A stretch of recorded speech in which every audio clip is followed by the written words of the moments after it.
Good morning. This is the Eager Beaver Show. You are listening to a True North Eager Beaver Media Incorporated podcast.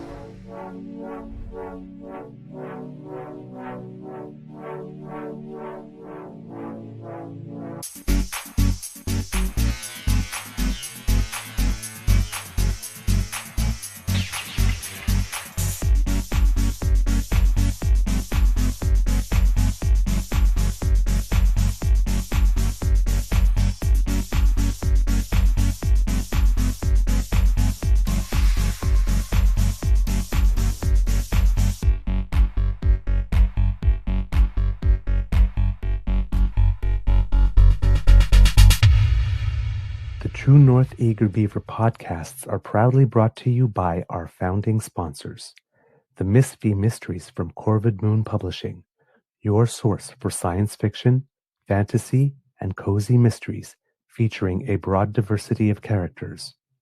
PsychicTarot.ca, book your tarot reading and unlock your spiritual journey. And the Pepper Master, hot pepper sauces made from farm-fresh ingredients to thrill your taste buds and expand your mind.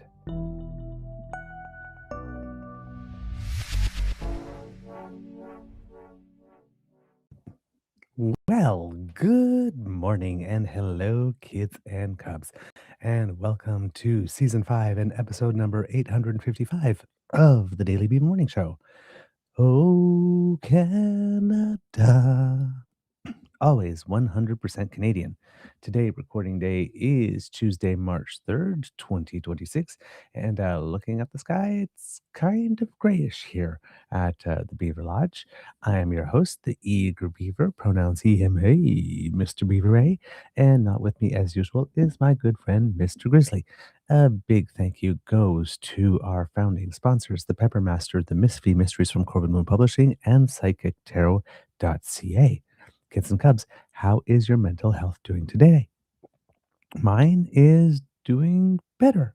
As I'm spending more time at home, I am breathing easier. Let's put it that way, and starting to settle into things. Still a little tired, still a little exhausted. Still have got that whole dealing with the airline company hangover type thing, but feeling better.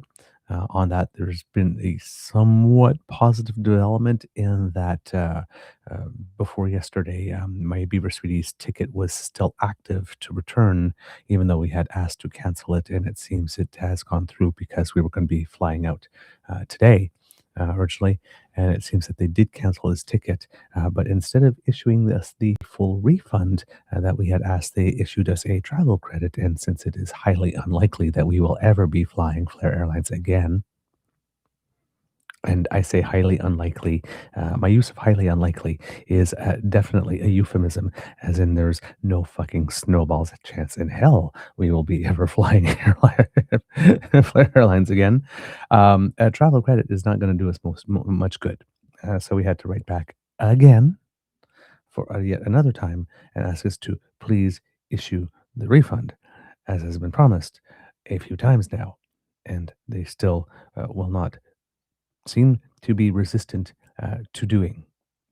Um, Again, if we do have to go to small claims court at some point, the sheer number of times we have had to ask certainly could not be construed as good faith.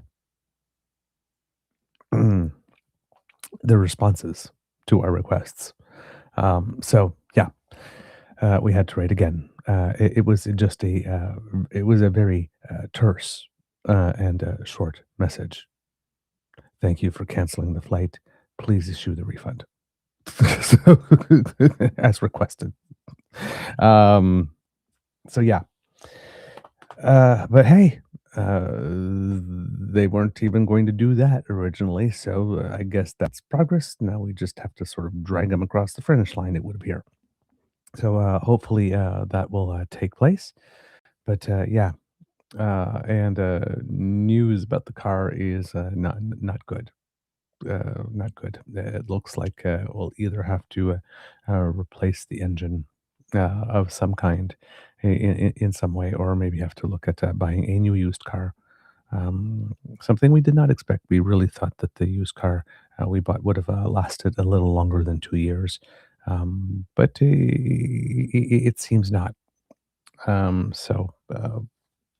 We're, we're also asking ourselves the question: do we really need a car? I mean, I've always lived without one, so it's never been a really big deal. I've always lived relatively close to downtown, and if I've needed to, really desperately, that take a cab, and and if there's something you can't do by cab, well, that's what delivery charges are for, right? So, um, but Alex has always had one, so he sees it in a different manner, and I mean, and it is useful. We do like to go camping, and we do go to Toronto to visit his family lot. And yes, going in a car and being able to go when you want is much more comfortable than sharing a bus with 50 other people, or a train and going on their schedule and all that kind of stuff. So, I see it's not that there hasn't been any advantages of it and that it hasn't been useful. You can do um, uh, much more groceries, when you're going out, or, we have a garden. If we're buying stuff, it's easy to bring stuff back home. Lumber, easier to bring stuff back home. So, but yes, so we're going to have to decide that at the moment. But and given that Alex is the one that drives and has the license, and covers the insurance and that kind of stuff, yeah, I contribute to something to it. But I mean, it's not my car, and Alex is not a taxi service, right? I still buy a bus pass for when I have to get around. So yeah, the decision's pretty much up to him, and he's a little bummed out. Um, He's a little bummed out. Right now, he's given our experience last year with, or the year before now, with having our house insulated, and the car breaking down less than 2 years after getting it, and what's been going on with Flair Airlines. He's in a bit of a mode. How can I trust any contract at the moment? So he's yeah, he's not in the happiest of places, I'll have to say, and understandably so. Understandably so. So we're trying to work through that. That's been a little bit heavier, but you know, um, you got to trust someone at some point, right? So hopefully, things will work out. The detailer from which we bought the car seems to be um, willing to help as much as they can in many ways, because they too care about their reputation, and I think they're feeling a little bad that the car didn't last as long as we both thought it would, actually. So there might be a situation where we can either get a new engine, or get at least a newer used engine, and maybe they'll install it for us at no extra charge or something like that. So there might be a way, but right now, he um, the weight of it all is a little much, so he's going to need a little time to process that. But yeah, uh, on my end, I got back on the curling ice yesterday, which was really nice.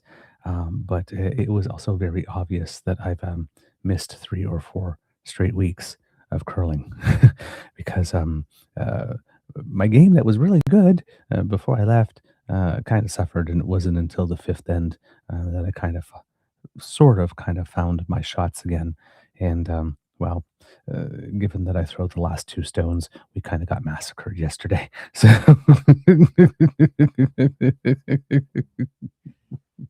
fortunately, my team didn't lose a match while I was away. Maybe I should read something into that. But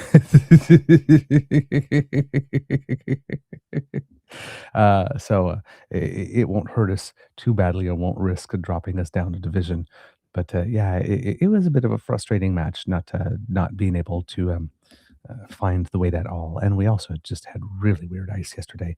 And I mean, uh, To be fair, and my teammates said the same thing, we all didn't play well, but I played spectacularly poorly, and, I have a feeling that maybe if had I made a few shots earlier on, um, maybe that could have had an encouraging effect or a bandwagon effect, and maybe there wouldn't have been as many mistakes, but yeah, we had a lot of issues, and the other team was playing very, very well. So, yeah, we didn't end up scoring a point the entire match. I did make one shot to cut them down from 5 to 1, my first, shot that really worked out. But yeah, I wasn't able to find the rings, and, I wasn't able to find the weight. I was all over the place yesterday. Um, hopefully, hopefully I get a second chance today with my Tuesday night team. We're only so throw second rock, so hopefully, given that I seem to find my range a little bit in the last 2 ends yesterday, that will keep up today, and, given that I only throw second rock tonight, if I make a couple of mistakes, our third and our skip will be able to clean up my mess.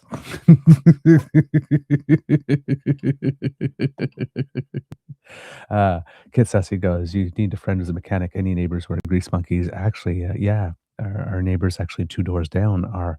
Um, as you know, if you've been following the show, our neighbors are a little peculiar. So, we haven't developed much of a relationship with our neighbors 2 doors down. Our immediate neighbors on each side, we have because you have to. And with one of our neighbors, we started out with a good relationship and had a little dip, as you know, if you followed the show, and now our relationship is really great again. In fact, while we were gone, they ensured that our walk was shoveled and all that kind of stuff. So, our neighbor on the other side, we have a cordial relations, but every now and then, we have to give just a little knock on the door and say, that might be a little much, which they're good with because we've established that cordial relationship. But we don't have much of a relationship with the neighbors 2 doors down at all. So it would be weird knocking on the door and saying, "Hey, we need some help." But maybe it is this kind of neighborhood. We do live in a very blue and collar neighborhood. We have a neighbor one block up with whom we have good relations that fixes motorcycles, and you know it's a friendly neighborhood. Don't get me wrong, and people are very kind and very nice. But we just don't have any particular relationship with the neighbors 2 doors down, and they don't seem to have much relationships with anyone. They seem to very much keep to themselves. So, I've never seen them talk to anybody in the neighborhood ever. So yeah, it's um, not tense because we've never had words, but we just have no relationship whatsoever. So, cold calling might be a little difficult, but it might be necessary. Hey, this could be an opportunity to establish good relationships with that neighbor as well, right? No, um, sometimes it's just about lack of opportunity, and if we do have to have that fixed, that would be the case. But right now, the dealership, which has been very good to us when we brought the car there, they're the ones that brought us to the train station so that we can get to Toronto, and they definitely didn't have to do that. So we're and they kept the car on their lot for the entire time we went on vacation, and doesn't seem that they're going to charge us for that. So they're very, very, very good, and good people and whatnot. So we have a feeling that we'll be okay with them. But just Alex is a little gun shy on wanting to trust, particularly when it comes to things that have bills that are in 4 digits or more. You know, recent experiences have not been good. uh, and I'm always the resident optimist, so I'm trying to make him feel better about that. And again, pointing out that well, you can't go the rest of your life without buying something from someone that's going to cost over $1,000 at some point. So, as difficult as it is, we're going to have to learn to trust at some point. But it's a hump. It's a hump to get over. All right. let's get into the show, kids and cubs. Uh, let's see. Get mad at your car in front of them, and they may want to wander over. Grease monkeys love to fix things. Hey, you're right. You're right. Hey, like I said, um, it like I said, it might be a good opportunity. Offer some good food in exchange. Yeah, absolutely. That we can do. Definitely, we can do. Uh, all right, but let's see. I see Kit Frank going with the amount of money you're spending on repairs. It'll behoove you guys to simple. I'm not sure if I'm missing a word to completely understand your thought there, Kit Frankie, but please buy a recent used vehicle. They're giving them anyway. Yes, I think that that might be what we need to do, but that's yeah, we didn't. Yeah, the one that we bought wasn't as recent. Let's just put it that way. But yeah, that might be a solution and, of course, maybe sitting there and doing the math, which my, sweetie likes to do and, calculating, payments, gas, insurance, whatnot, whether using, a community auto, service, and taxis when we need it and, that type of stuff, whether or not, it would actually end up being cheaper. Yes, a little less convenient because even the community auto things, you have to walk to where the car is and like pick it up, and it has to be available. But you know, the only time we would really need something is if we were going out of town, and then I'm not sure if we go out of town enough to make renting a car for a weekend from time to time um, non-affordable. So, like I said, we have to look at all our options here. But yeah, like I said, at the moment, it's just um, being reticent to sign anything at the moment because you're not really sure. Also, looking, maybe we just have to go new, right? And then you have a full warranty for a good amount of time. So we have a lot of decisions to make and talk about. And of course, well, if we do go full new, well, then what that means for our monthly budget, of course, and the length of commitment that is required when you buy a new car, especially when you are a post-secondary educator in Ontario, when there's been a lot of devastation. Well, let's just put it that way, in employment, and based on the fact that we've had to impose immigration caps to get things a little bit in order, and we have a premier that seems to not value higher education in any way, shape, or form, as judged by his recent cuts to OSAP and the manner in which he has talked about students in that, you know, claiming that, we can't be giving people freebies like an OSAP grant is a freebie. Like once kids get an education that would help them be a higher earner, that doesn't somehow come back to the province. Um, right. I am one of these people, and I'm in a really unique position actually because when I think the first year I started university was the first time that the government of Ontario had cut grants down to zero, and when I graduated um, with I believe I graduated before the turn of the millennium with a five-figure student loan debt and had to pay it all off because there were no grants, there was no relief, there was no anything, and I got screwed. The generation before me got a lot of stuff, but I got screwed big time. If you wanted to look at it that way, and I am perfectly okay with grants for education because I do not want anybody else to go through what I went through in order to become a more productive and more contributing citizen. Yeah. Um, yeah, that's kind of my position on that. I think it's really dumb and short-sighted to cut grants, particularly as we are in a knowledge economy, and we're more jobs that are going to be coming down the path are going to require more education. Even skilled trades, technology and everything changes them, and you need more education. So I I'm not for cutting access or making it harder to acquire higher education. And I'm definitely, if we're talking about the merit principle, which is supposed to be a conservative principle, I'm definitely, if you've got the grades, you should get to go kind of guy, and we should not be making it harder. So I do not understand Doug Ford's position on this, and even talking about that, since we are talking about it. Um, he made this comment about basket weaving. We can't be paying people to take basket weaving courses, and that was again Doug Ford trying to do folksy as a policy, and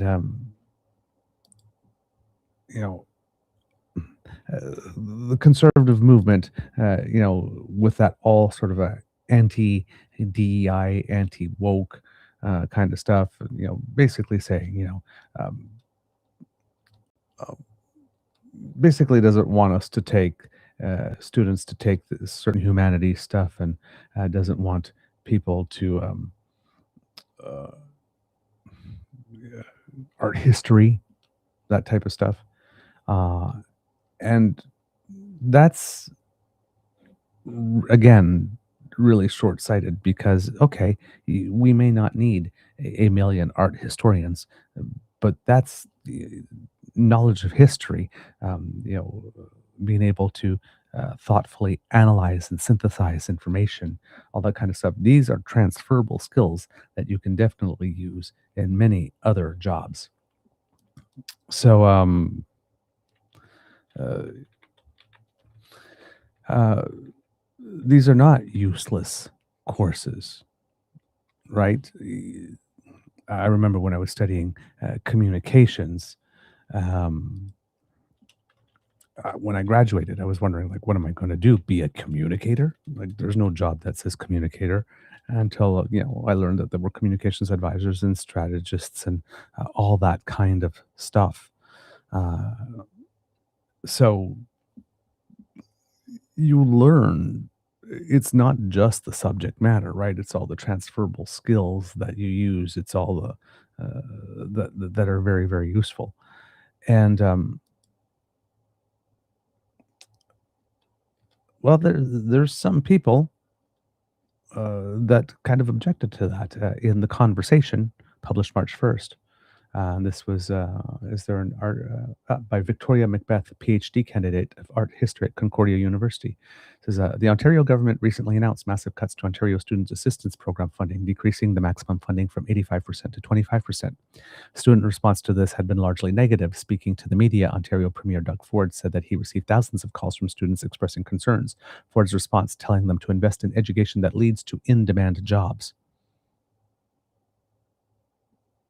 At a February news conference responding to OSAP cuts, Ford relayed he told frustrated students, quote, "You're picking basket weaving courses and there's not too many baskets being sold out there."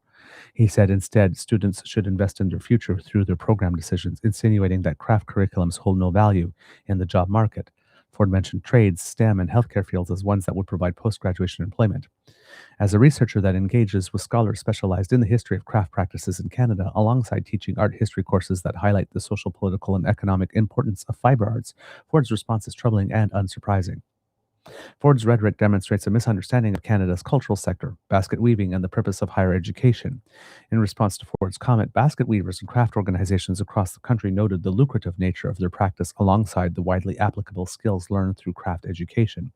Basket maker Spencer Lunham Jr. of the Chippewas of Kettle and Stony Point First Nation, for example, told CBC that he sells a couple of hundreds of baskets per year for around $150 to $3,000 each. The prosperity of Canada's cultural sector is backed by data from the Canadian Chamber of Commerce, whose business data tab reported in October 2025 that the arts and culture sector's GDP has grown nearly 8%, outpacing an overall economic growth of 4%. In addition, the sector supports 13 jobs for every million in output, which is more than oil and gas manufacturing or agriculture.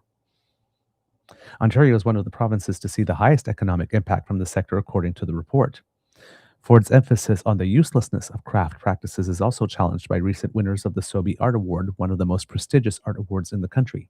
Many of the recent winners incorporate craft or craft like practices into their work. This includes the 2017 winner of the award, Ursula Johnson, an artist from the Eskasoni First Nation in Cape Breton, Nova Scotia, who has an innovative basket making practice. It seems that at the very least, gallerists are buying baskets. Johnson's practice in particular highlights that despite craft's common framing as traditional, overly indulgent, and frozen in time, basket weaving is an innovative, adaptive, and in-demand field.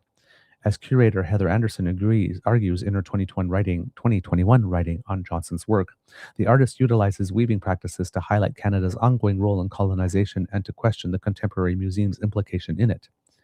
Craft practices have always been at the center of technological innovation. Some scholars contend that the inventor of the computer, Charles Babbage, was likely inspired by the Jacquard loom, a weaving machine whose invention had a profound impact on the Industrial Revolution in Europe. Other writers, like journalist Brian Merchant, have recently argued that those opposed to artificial intelligence can take inspiration from the first rebellions against big tech, the 19th century Luddites who opposed the mass industrialization of weaving practices. From AI to the clothes we wear, weaving has shaped the contemporary global economy. While weaving can be lucrative, members of the Toronto Guild of Spinners and Weavers noted that basket weaving courses do not emphasize their monetary value, but rather their educational value. This is where Ford's real misunderstanding of education is revealed. The purpose of learning is not simply to remember and regurgitate facts, it is to problem solve, to expand our horizons, and to think critically. These skills can be developed in basket weaving courses just as well as math courses. Johnson, for example, says that her grandmother taught her the maker does not manipulate the wood they use to weave, but instead the wood guides the maker. Basket weaving teaches us to listen, to collaborate, and to build from a strong foundation and work our way up. College admissions expert counselor Scott White, writing for Forbes magazine, wrote in 2025, quote, that we need a system that prioritizes critical thinking, emotional intelligence, and practical skills over rote memorization. He and many others who are invested in supporting young people and helping our systems change to support our society through turbulent times note that current education system still reflects outdated ideas about the future of workers or those in factories rather than creative thinkers. The Ford government's approach to higher education seems to be the same, funding a system that put us on a pipeline to a job and where programs that demand critical and creative thinking are undervalued and also underfunded. Recent reports note that funding for Ontario's post-secondary sector is low compared to support in other provinces. And just to take a little look at that, if you're interested, there's a report called Ensuring Financial Sustainability for Ontario's Post-Secondary Sector, submitted by Alan Harrison, who's the chair of the Blue Ribbon Panel on Post-Secondary Education Financial Sustainability. And I will put a link to the report here in the chat for you, kids and cubs, if you would like to go and get other information about that. And yes, Kit Frankie, critical thinking has gone out the window with some of these politicians. Indeed. Kit, give time a rest. I think this is Kit Tabby G, if I remember correctly. Arts and sciences go hand in hand. In fact, there is a degree of arts and sciences at McMaster University. I know because I was admitted in my first year, my first attempt to go to university. Kit Mordant Inky Cap says, art is also revolutionary in regards to making people feel things, and any communication and literature studies make people less likely to be persuaded by propaganda. Starting to maybe figure out why it is that Doug Ford doesn't want people to take basket weaving and those types of courses. Critical thinking, being less persuaded by propaganda. That doesn't really serve him. Kit Linda, I have an English Lit degree, which taught me how to think critically, analyze components, put together an argument, and I ended up an expert in grant management and compliance. Art degrees pay off. Absolutely. And Kit Mordatinky Cap again. This is an issue in the US too. Conservatives want us to value money over everything else. Exactly, right? The price of everything and the value of nothing. Once again. Author Ursula K. Le Guin argued in 1986 that rather than a weapon for killing, the first human tool was likely a container, a basket, or a woven net.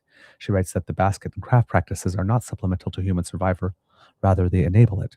Craft practices also allow us to carry out our culture, our belongings, and our sustenance. If we focus only on the money making schemes in society, then we lose a part of ourselves. This is the real power of craft education. When we engage hands on craft, we learn about our past and build problem solving skills. So apparently, Doug Ford does not see the value in that. And it's the second sort of um, um, anti Indigenous comment from conservative circles. Um, because the other day we had Jamil Jivani when he was talking about his trip to the United States and that how Canadians need to just stop having a hissy fit. He mentioned, and I think we mentioned it on the show, some comment about people being, and again, I apologize for having to use this expression, but they are his words, off the reservation, which, again, um, not good, particularly from the guy that claims to be wanting to fight liberal racism. He seems to have no problem in engaging um, in a little um, racism of his own. He seems to have a problem um, not being able. Uh, well, let's just put it this way. He seems to have a problem with liberal racism, but not racism of any other kind, with no problem dishing it out himself. MP Leah Gazan was not happy, who was a proud Lakota. This is from Jesse Staniforth in APTN News. The chief of the Mississauga and of Scogog Island First Nation says she was disappointed with a remark by Conservative MP Jamil Jivina. Last weekend, following a trip to Washington, D.C., Jivani said Canadian Liberals who have just gone way up, off the reservation in expressing anti-American sentiment. The Mississaugas of Scogog Island First Nation Reserve sits 40 minutes north of Oshawa in the center of Giovanni's writing.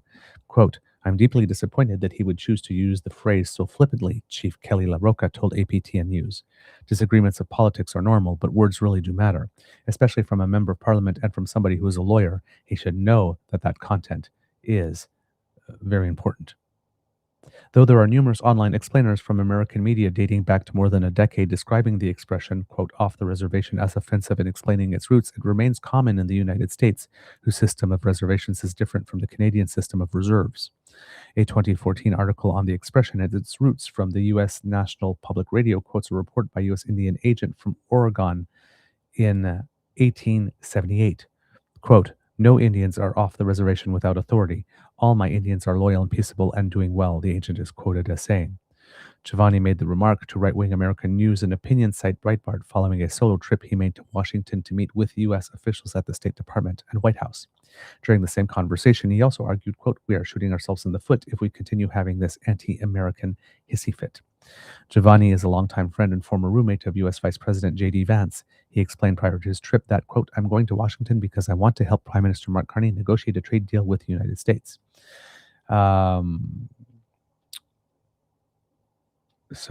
Let's see, what else do we have here? Use of Giovanni's use of the term off the reservation provoked specific First Nations criticism. Policy analyst Russell Diabo from Gananoque, Mohawk Territory, said he was angry to hear the comment at all and especially disappointed to hear it from a person of color. Quote, it just shows how ingrained the racism towards Indigenous people are, or particularly First Nations, Diabo told APTN. He noted the term has roots in the U.S. reservation system, but mirrors a policy of containment carried out against First Nations in Canada. Quote, we had the pass laws out west, Diabo explained. You couldn't leave the reserve without an Indian agent giving you a pass, and the same thing was true in the United States. They had a cavalry for a while, and then they had Indian agents who were appointed to keep the Indians on the reservation. So that's where that term comes from. Use of the phrase isn't limited to Indian agents. Quote, I have a lot of experience dealing with men who sometimes get off the reservation in the way they behave and how they speak, said Democratic presidential hopeful Hillary Clinton in 2016. Even Donald Trump was quick to take her to task. Quote, she used a certain word, men off the reservation, Trump said, and I said to myself, that's a horrible expression. Of course, Donald Trump probably took offense of it as it's because it was a comment about men. and not because it was racist. But we keep moving. Diabo said to hear it at all is disappointing. Quote, to see that expression being used in modern parlance by a parliamentarian, Diabo said, it's pretty bad. Diabo recalled a summer job he held in 1981 with the National Indian Brotherhood, predecessor to the Assembly of First Nations, at which he kept, quote, report cards on members of parliament about what they said and how they voted on issues affecting status Indians. This guy would have gotten an F, he said. NDP MP Leah Gazan, representative for Winnipeg Centre, who's a member of the Wood Mountain Lakota Nation in Saskatchewan, agrees. Quote, that's a racist comment. It's a derogatory term. When a member of parliament uses racist derogatory terms, he needs to be held to account, she said. Gazan dismissed any excuse that Jivina used the term in ignorance, unaware of its connotations. Quote, as members of parliament, our obligation is to uphold the rule of law, the charter, and to educate ourselves, she said.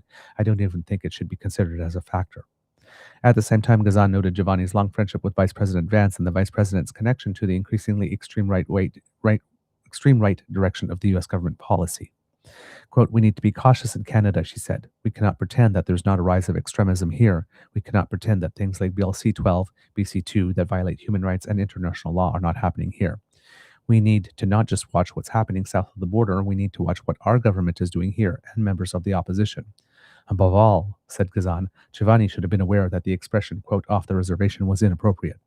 Quote, if he's not educated enough to know that's a racist comment, she said, maybe he should consider whether he should be representing the public, which also includes Indigenous people. In his writing, even. La Roca said she has met with Jivani and found him, quote, pleasant enough, noting he reached out to her First Nation because it was within the riding he represented. Quote, I haven't heard too much in the way of what he envisions for change in terms of the relationship with First Nations people and the concept of reconciliation, she said. Since the end of Justin Trudeau's time as Prime Minister and the beginning of Trump's second term, La Roca noted what she described as troubling changes in, quote, the terms of reconciliation vernacular. As an Indigenous leader, all I can do is show good faith in wanting to engage and reach out and try to continue the dialogue, she said. So Canadians can understand First Nations' point of view and vice versa. I'll never give up on that because I think it creates a healthier society. There's much work to be done, and I just want to keep it moving and not let the momentum stop. To that end, she said she hoped Jivani would at least acknowledge his expression was inappropriate and ideally show some understanding of why words like those matter. ABTN News contacted Mr. Jivani's House of Commons office for comment, but had received no reply to prior to the publication of this article, which was on February 20th, 2026. So yeah, again, we do have to look. If we think that the fish rots from the head, we are dealing with a party whose leader on the day of the residential school apology during the time of Stephen Harper went to CFRA radio that morning and complained that we were not getting value for money for tort settlements and that Indigenous people just needed to really learn a better work ethic. He also used the term tar baby in the House of Commons as well. So, you know, this is also the party that campaigned on alleged barbaric cultural practices snitch line because allegedly 911 was not good enough. Has repeatedly campaigned on anti-Arab and anti-Muslim sentiment joyously and gleefully for years shared photos of blackface, pretending like they cared about it. But of course, every time they shared it, people who are black or part black got to see those pictures. And I'm sure we really loved that. So, yeah, I don't think that this is a party that gets racism. And that also makes me wonder why the hell Jamil Jivani and Leslie Lewis are in that party. If blackface is offensive to do, sharing the pictures many more times than the person you are allegedly criticizing for doing blackface and circulating them gleefully.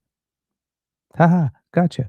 Where every black person in the country can see it over and over and over and over and over again certainly shows your commitment to not being racist, said the host, dripping in Sark font. Anyway, that party is so comfortable with casual racism that it either doesn't realize when it's doing it or just doesn't care that it's doing it, one or the other. But yeah, let's be clear that this is happening. All right. Didn't expect to get into that on this show. Just kind of happened, but we did have material on that. So why not bring it to you? But let's get to the main theme of the show here is we're talking about the Prime Minister. He has been in India yesterday. We talked to you a little bit about the deals, but we have more information on it. According to the Prime Minister of Canada's web page here, when it talks about the visit here. Uh, it says that Mark Carney visited Mumbai and New Delhi, India, this week. This marked the first bilateral visit to India by Canadian Prime Minister since 2018. With this visit, in addition to ministerial and official level meetings, there has been more engagement between the Canadian and Indian governments this year than in any year over the past 2 decades. In New Delhi, Prime Minister Carney met with the Prime Minister of India, Narendra Modi. Following their meeting, the leaders released a joint statement, welcomed 5 memorandums of understanding, and announced a broad range of ambitious initiatives that will renew and expand the Canada India partnership across energy and critical minerals, technology and AI, talent, culture, and defense. Foundational to the Canada India strategic partnership is strong, stable cooperation in trade. In New Delhi, Prime Minister Carney and Prime Minister Modi confirmed that Canada and India will conclude a new comprehensive economic partnership agreement this year, following a meeting of chief negotiators in New Delhi and the finalization and signing of the terms of reference for the CEPA, that's Comprehensive Economic Partnership Agreement. The CEPA will advance Canada's goal to more than double two-way trade to $70 billion by 2030. To leverage our strengths as complementary economies, Canada and India announced a new strategic energy partnership, including in LNG, LPG. I have to look that up for some reason. I do not know what LPG is. I should know what it, but liquefied petroleum gas. Of course. I don't know why I did not figure that one out on my own. Uranium, solar, and hydrogen as the first steps the leaders welcomed. A $2.6 billion agreement between the government of India and Saskatoon-based Cameco to supply nearly 22 million pounds of uranium to India for nuclear energy generation from 2027 to 2035. 2 MOUs to intensify cooperation on critical minerals and energy sources, supporting technical and commercial engagement and diversifying supply chains, strengthen collaboration on clean energy initiatives in solar, wind, biofuels, and hydropower, including announcing that Canada intends to join the International Solar Alliance and its upgrading to full membership status in the Global Biofuels Alliance, and intensified engagement on LPG with the aim to conclude Canada's first long-term LPG arrangement with India. As well, in terms of commerce and culture, um, there was the launch of the new Canada-India Talent and Innovation Strategy to deepen education collaboration with 13 new partnerships between Canadian and Indian universities, a Dalhousie University Innovation Campus in partnership with the Indian Institute of Technology, Tirupati, and the Indian Institute of Science Education and Research, Tirupati, as well as new University of Toronto and McGill University Centres of Excellence in India. Greater student and faculty exchanges and research collaboration, including 300 funded Indian student researcher positions, as well as up to $100 million from the University of Toronto for up to 200 fully funded scholarships for Indian students and outbound opportunities for Canadian students. $10 million in Indo-Pacific scholarships and fellowships under Canada's Indo-Pacific strategy, including support for over 85 Canadian graduate students and researchers to study in and collaborate with leading Indian academics, and an MOU on cultural cooperation, including collaboration and exchanges among institutions in the performing arts, visual arts, music, books, and other creative industries, as well as entertainment technologies. For those who may not be aware, the Bollywood film industry in particular in Canada have a very good relationship with Toronto area, often being called Bollywood North, and sometimes many movies having premieres in actual cinemas here in Canada, movies from the culture. Canada and India have immense strengths and growing ambitions in the technology sector, particularly in AI, quantum, and aerospace, to forge new partnerships for workers and businesses. The Prime Minister also announced that the Canadian Space Agency and the Indian Space Research Organization agreed to cooperate on Earth observation and intend to explore joint initiatives on space exploration and quantum technologies, leveraging space based technologies to support innovation and disaster resilience. HCL Technologies, India's third largest IT services company, will expand its operations in Canada, increasing its workforce by 75% by 2030 and creating thousands of high paying careers in Canada. And an MOU under the Australia Canada India Technology and Innovation Partnership to formalize strengthened collaboration on the development and deployment of AI, as well as industry cooperation. So that's a lot of work going on here. It goes on to say the visit saw more than 10 commercial agreements that will create thousands of careers in Canada, boost bilateral investment, and secure new opportunities for Canadian workers and businesses. Combined, these partnerships are worth over $5.5 billion, building the foundations for increased Canadian exports to India. In total, Canada's new government has helped secure agreements worth $85 billion in global investments in the last 10 months. So, this is very important. And to that effect, there has been news that in Canada, foreign direct investment has hit an 18-year high. I will repeat that. Foreign direct investment in Canada reached an 18-year high. This is according to TD Economics, Maria Solovea. Canada's balance of international payments data release has two main components: the current account, trade in goods and services, income flows and transfers, and the financial account, portfolio and direct investment flows. We focus here on the latter, direct investment, the channel most closely associated with long term economic integration, gaining influence, and productive capacity in other economies. At a time when Canada is actively deepening regional partnerships and seeking new investors, the direct investment data is where the diplomatic handshakes either show up in the data or don't. Foreign direct investment into Canada totaled 25.1 billion in Q4, bringing the full year 2025 to $96.8 billion, above $86.6 billion in 2024. This marks the highest annual inflows since 2007. Merger and acquisition activity was the primary driver of the increase. Sector gains were concentrated in trade and transportation and management companies, followed by manufacturing. U.S. direct investment into Canada totaled 12.1 billion in Q4 and 52.5 billion for the year, roughly in line with 2024.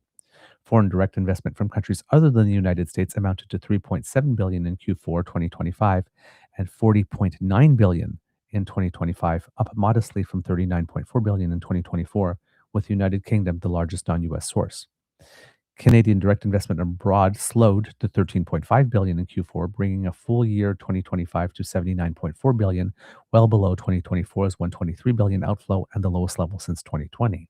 So we are investing a little less abroad, or significantly less abroad, and we are having more investment come in. The softness was driven mainly by a pullback in mergers and acquisitions, which registered 3 billion of total divestment. Stronger reinvested earnings offered an offset amounting to $80 billion for the year, up 11 billion from 2024. Sectorally, trade and transportation and management companies led outward direct investment, energy and mining, as well as finance and insurance acted as a drag. Geographically, the split is telling. Canadian direct investment in the United States was 12 billion in Q4, bringing the 2025 total to 27.6 billion, less than half of 2024's 65.5 billion. So we are investing less in the US. Canadian direct investment to non-US destinations slowed sharply in the fourth quarter, totaling 1.9 billion and totaling 48.6 billion, down from 62.2 billion in 2024. So we are investing less abroad generally, less in the United States, and less in other nations. But our investment in the United States has slowed much more, from 65.5 billion to 27.6, whereas in non-US destinations from 62.2 billion to 48.6. So we were investing in 2024 about almost half and half. Half was going to the United States, let's say, and about half was going to the rest of the world. But in 2025, 2025. Sorry. Um, I would say I would have to do the math here. It's not exactly double, but maybe 80% more was going to non-US destinations than going to the US. I might be wrong. I'm just doing some rough math here in my head. But 48.6 uh, billion out of about 76.4 billion was going to non-US destinations. So maybe not 80%, maybe 60, 65, uh, rather than 50-50, close to 50-50. And we're investing less abroad in general. Hopefully that means we are investing more at home here. Um, it says here that there has been a more reinvestment, but it doesn't actually give a number as it applies to that. If we're looking at the Financial Post here, according to Bloomberg News, um, let's see here, um, looking to see if there's any additional stuff. But here's a graph that I was looking for that will be useful for you to get an idea of what it is like, kids and cubs. And hopefully, the computer will cooperate. There it is. Of course, there is a. I remove that, and there. Let's. No, no, no, no, no, no. Ah, I'm so sorry. It seems that closing ad actually closed the screen. That is not good. Let's try that one more time.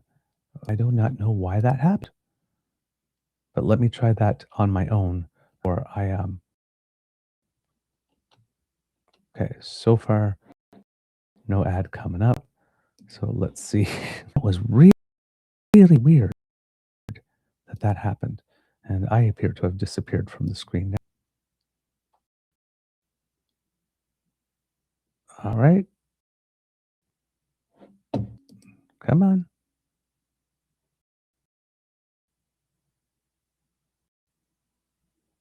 It says that I have high memory usage going on, and I do not understand that because I literally have nothing open but this. Here we go. If we look at the graph, you can see here um, the amount of in foreign direct investment has been going up substantially went up really substantially between 2023 and 2024. If we're looking at it here, this is 2023, 2024. And then, as you see, the orange bar is investment in the United States, and white bar is countries other than the United States. And you can see here the drop in the United investment in the United States, the increase in foreign investment, which would be this portion here and everything up top here, and how closer the bars in terms of length, uh, other countries other than the U.S. and countries that are the U.S. are.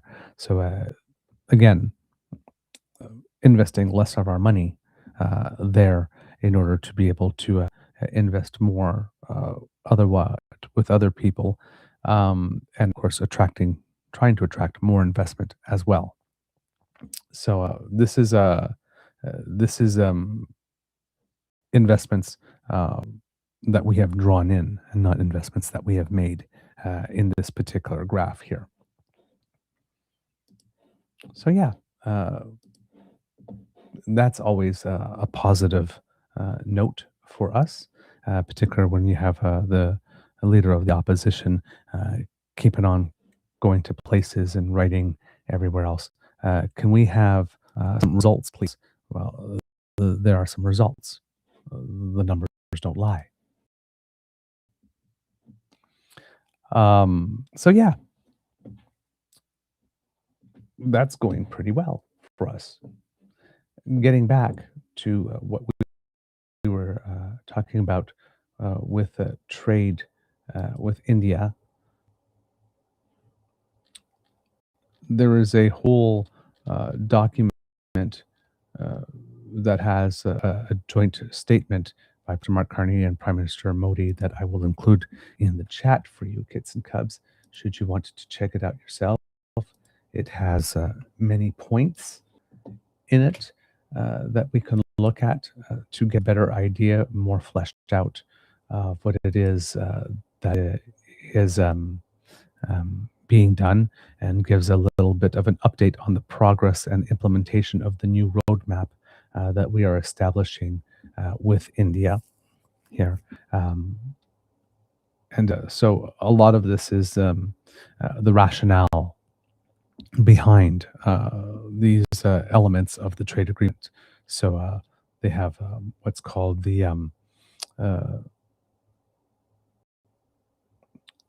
how would you put it? It says here, building on this shared vision, the leaders agreed to adopt the principle of Vasudhaiva Kutumbakam. I hope I pronounced that right, or one earth, one family, one future, which is an overarching guiding framework for the renewed India-Canada strategic partnership, reflecting their commitment to sustainability, inclusivity, and collective global responsibility.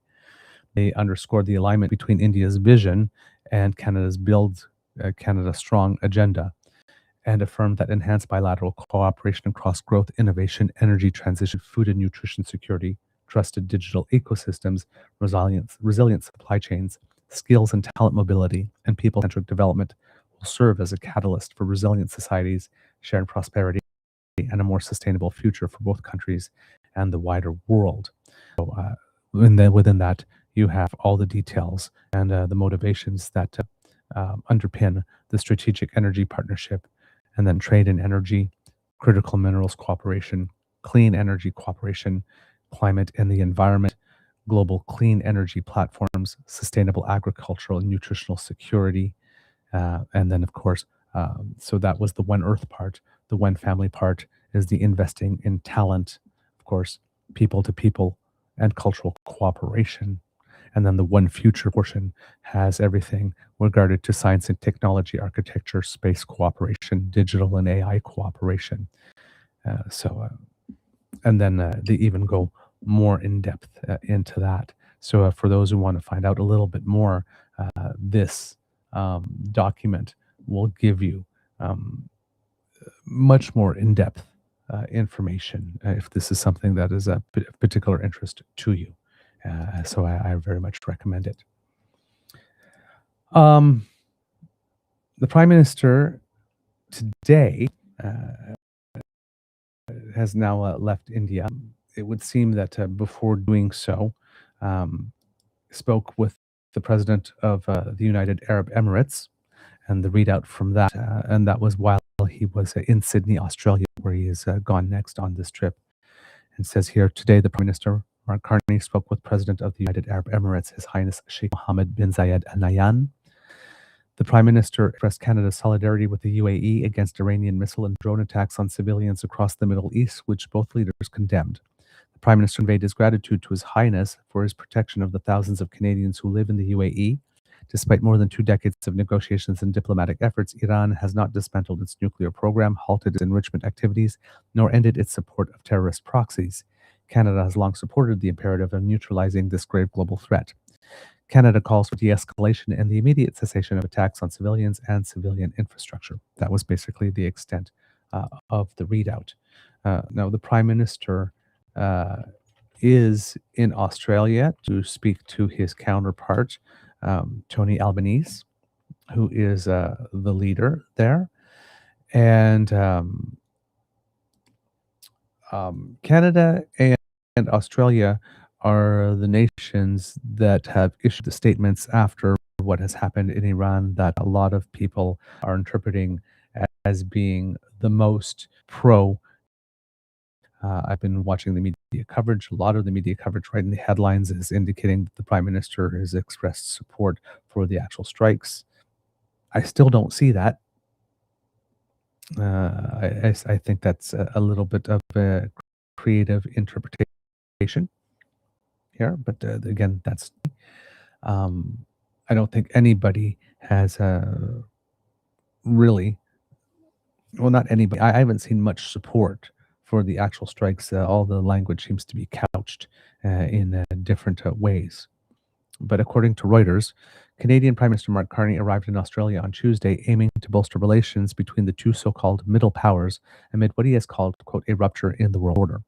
The leaders of both nations, close allies of the United States, are meeting as war escalates in the Middle East and will look to strengthen ties as top producers of critical minerals. Carney is on a multi-leg trip across the Asia-Pacific region, also taking in Japan, India, where he signed trade deals and reset relations with New Delhi after a long spat over Sikh separatism. Canada and Australia have former ties, with the two nations expected to deepen cooperation in areas such as defense and maritime security, critical minerals, trade, and artificial intelligence, Carney's office said ahead of the visit. We could probably learn also a lot from Australia with regard to international trade, because there's data that indicates that not China, my God, Australia has had a greater success at growing its GDP by having to trade internationally. Of course, Australia is an island and doesn't share a long border with one of the world's largest economic behemoths, even though China is in the area and Australia does a lot of trade with China.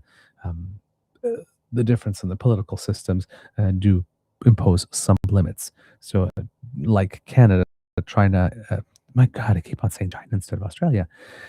Like Canada, Australia very much is a trading nation and a nation with a lot of resources, a lot of LNG development. So there's probably a lot that we could acquire from learning more about how Australia has done it, given that we are pivoting trade more with many more nations. Like I said, we could probably pick up some best practices while we're there as well. Carney is set to Parliament and meet Prime Minister Anthony Albanese, who described Canada last week as one of Australia's, quote, closest friends, built on generations of trust, and urged ties to promote national interests. Western nations seek to build their own stockpiles of critical minerals, key for production of semiconductors and defense applications, as China, the world's dominant producer, tightens supply. Quote, there's a lot Canada and Australia can do together on critical minerals as producer nations, Australian Resources Minister Madeleine King said on Monday when asked about Carney's visit. Middle powers needed to work more closely together, Carney said last month in a widely publicized speech at the World Economic Forum in Davos. Quote, middle powers must act together because if we're not at the table, we're on the menu, he said. In a speech on Wednesday at the Lowy Institute think tank in Sydney, Carney is expected to press his point, further outlining shifts in the global order and the opportunities they offer middle powers such as Canada and Australia. Also on that, looking at the CBC's article written by John Paul Tasker, says that the emphasis here from the title of the article says Carney lands in Australia looking to draw closer to a common cousin also grappling with Trump. So maybe a little bit of coordination in terms of our approach to resisting what it is that the United States would like to impose on us. It says here that Prime Minister Mark Carney has landed in Australia as he looks to bolster ties with a Commonwealth cousin that is increasingly viewed in Ottawa as a key ally on global challenges, a country that has some newfound importance for Canada amid a lot of uncertainty elsewhere. Although Canada and Australia have always close due to shared history, similar political institution, and a Five Eyes intelligence partnership, the bilateral relationship has been a top priority for successive governments in both countries. Carney is visiting Australia in his first year as Prime Minister, while his predecessor Justin Trudeau never went. In fact, there hasn't been a Canadian Prime Ministerial visit in nearly 12 years, and the last one coincided with the G20 summit. Quote, we haven't been as engaged the past few years, a senior government official speaking on background told CBC News. And in one way, that completely surprises me given all the similarities between our country. But geographically, when you consider that we are probably the furthest distance possible, both north, south, and east, west, it is quite a distance. And therefore, one could understand why it maybe was not necessarily a top priority. Again, considering the previous world order, where the United States actually was a friend and trusted ally, and it was just much easier to do trade with it than develop our trade network. At a briefing with reporters ahead of the visit, another government official said Canada and Australia, quote, natural partners, but there's room for that relationship to grow. And as mentioned in the previous article, Carney will develop a keynote speech to Australia's Parliament in Canberra during the 3-day visit, which will also feature a flurry of business meetings in Sydney. All of it is designed to signal that Canada wants to breathe new life into the relationship, the official said. Speaking to reporters in Sydney shortly after the Canadian delegation arrived Tuesday morning, Defence Minister David McGuinty acknowledged it's been too long since a Canadian leader was last here. Quote, "It's never too late. Here we are. There's a new openness here in Australia to work with Canada," McGuinty said. The Prime Minister's outreach and indicating that there is another way for middle powers to come together and collaborate on the economy, on defense, on security is a message that resonates strongly, he said. When Carney spoke in Davos about working closely with other middle powers to check the dominance of hegemons like the US and China, Australia is one of those countries he had in mind, officials said. As other relationships fracture, Canada is embracing allies it feels it can truly trust and rely on. Australia is moving from the back burner to a more prominent position in Canada's pecking order as the two sides look to strengthen their ties during this visit, notably by expanding defense cooperation and inking some sort of critical minerals development deal. Carney has already agreed to buy Australia's leading over-the-horizon radar system for Canada's Arctic, and more deals could be in the offing. Not to mention, Australia and Canada can also share notes on what it's like to live near a global superpower that throws its economic weight around from time to time, another government official said. Like Canada, Australia has been hit with Trump tariffs that have been disruptive, and the president has been critical of the country's leaders, saying at one point, quote, he doesn't like the country's ambassador to Washington. Wow, gee, so you know how it feels. Interesting. Former Prime Minister Kevin Rudd during an awkward Oval Office exchange.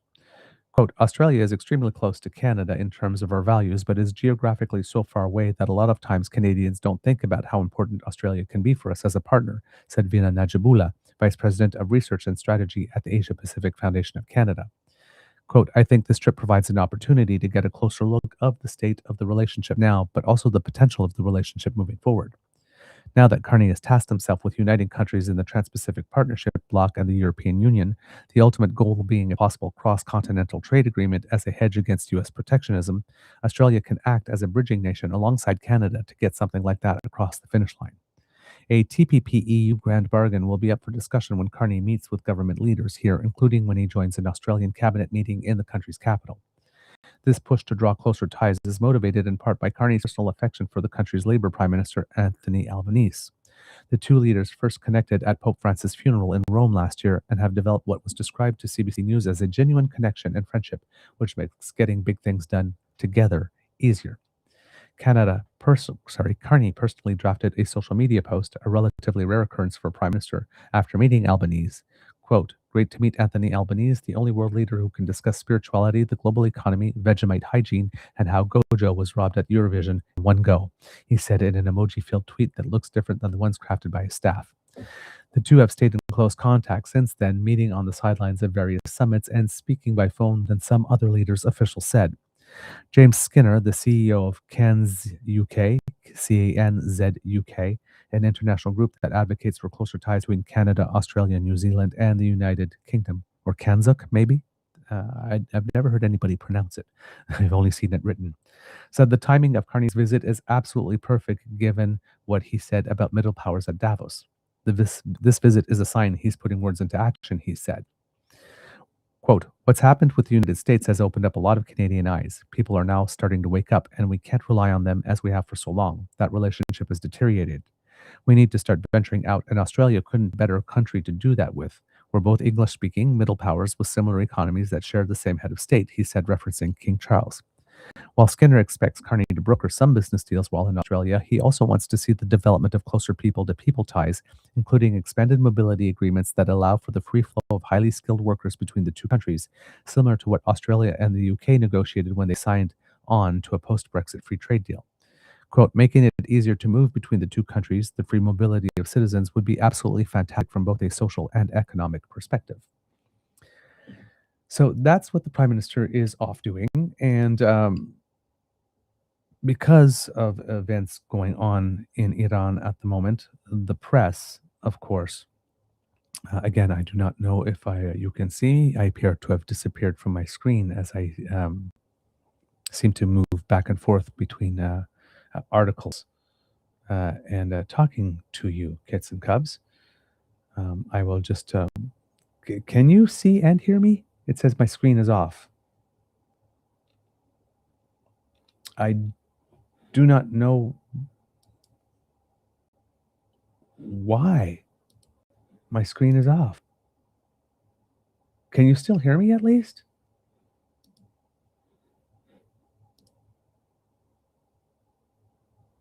What is wrong with this streaming platform?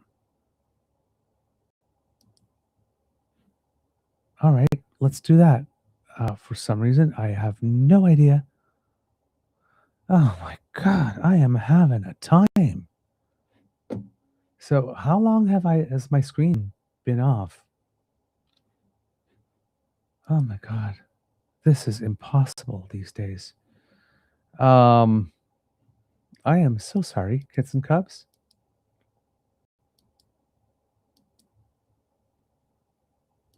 My screen has been off for quite a long time. I see. So you can hear me but not see me. Okay. Um, yeah, I had to open up a new camera on the dashboard. That should never have happened in the first place. I do not know why. But I'm glad you could still hear me. I'm so sorry, kits and cubs. I have no idea how or why that happened. Um, wow. Again, I'm gonna have to write to restream again. Oh, Kit Kat. Really?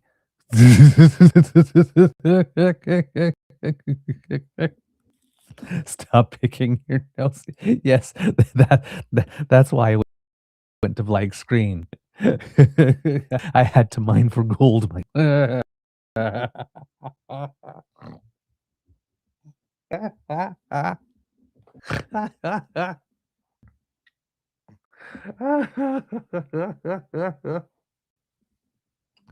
Oh my God.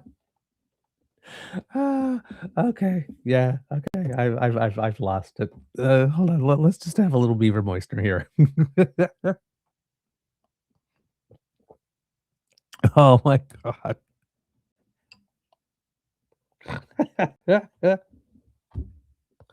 Ah, okay. You broke me. You broke me. Uh,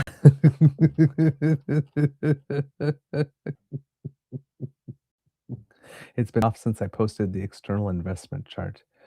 Oh my God. Wow. Just trying to get my attention. You got it. Ah, darn, man. I am so sorry. Uh, as you can tell, I'm having a little trouble today. Even reading, I'm tripping over my tongue a lot. Um, but yeah, not as smooth a show as yesterday. Clearly.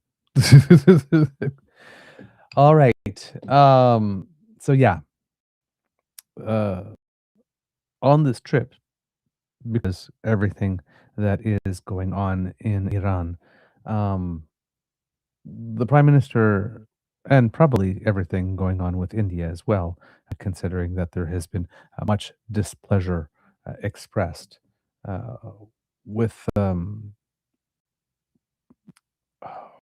do you put it?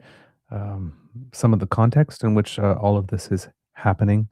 Um, we have, as we talked about, the issue with transnational repression, and that one particular Canadian official speaking on condition of anonymity was basically saying that all that is in the past now. And we have a pretty significant Sikh diaspora here in Canada. And yeah, a lot of people were not really happy to hear that comment. Uh, the federal government, Minister Anand, was very quick to distance herself and to distance the government of Canada from that assessment. But as we mentioned on the show yesterday, there is still no acknowledgement whatsoever from the government of India, and particularly the High Commissioner uh, of India to Canada, any wrongdoing here. Um, I guess prior to the trip, February 26th, there was an article on CBC by Catherine Tunney that said Public Safety Minister Gary Anand God, I'm having trouble today. Public Safety Minister Gary Anandansangri says there's still a lot of work to do on the India security file, a day after a senior government official said Ottawa no longer believes the country is linked to foreign interference and transnational repression. Quote, there are certainly issues around safety and security Canadians that we continue to engage in, Anandansangri said after an event in Parliament Hill on Thursday morning. After an event near Parliament Hill on Thursday morning. The official, who was speaking on the condition that they not be named as part of a briefing to reporters in advance of Prime Minister Mark Carney's trade trip this week, said repeatedly that it's the government's belief India has changed its ways. Quote, I think we could say we're confident that the activity is not continuing, the official said. If we believed that the government of India was actively interfering in the Canadian democratic process, we probably would not be taking this trip. Anandan Sangri, whose portfolio includes the RCMP and the Canadian Security Intelligence Service, stopped just short of disagreeing with that characterization. Quote, what I'm suggesting is that there's still a lot more work to do, and we will do that work, he said. The official's comments to reporters on Wednesday marked a stark departure from Canada's position from about a year and a half ago when Trudeau government expelled 6 Indian diplomats after the RCMP had deemed them, quote, persons of interest. In the fall of 2024, RCMP Commissioner Mike Duhaime said the Mounties had strong evidence showing, quote, the highest levels of the Indian government were involved in orchestrating a campaign of violence and intimidation on Canadian soil. A year before that, Prime Minister Justin Trudeau announced Canada had evidence linking Indian agents to the killing of Canadian Sikh separatist leader Hardeep Singh Nijjar. New Delhi has long denied those allegations. Just this week, a prominent Canadian Sikh activist, Singh, said he was delivered a fourth duty to warn letter by Vancouver police about credible threats to life. Singh was a close collaborator of Nijjar. And the January 2002 report from Foreign Interference Inquiry called India, quote, the second most active country engaging in electoral foreign interference in Canada, after China, raising skepticism that India's foreign interference days are behind them. Quote, we have certainly had irritations over the number of years, and they will be addressed through our channels relating to security, Anandan Sangri said. Quote, matters that are before the courts will continue to be litigated through the courts, and resolution will be addressed through the court and not through political means.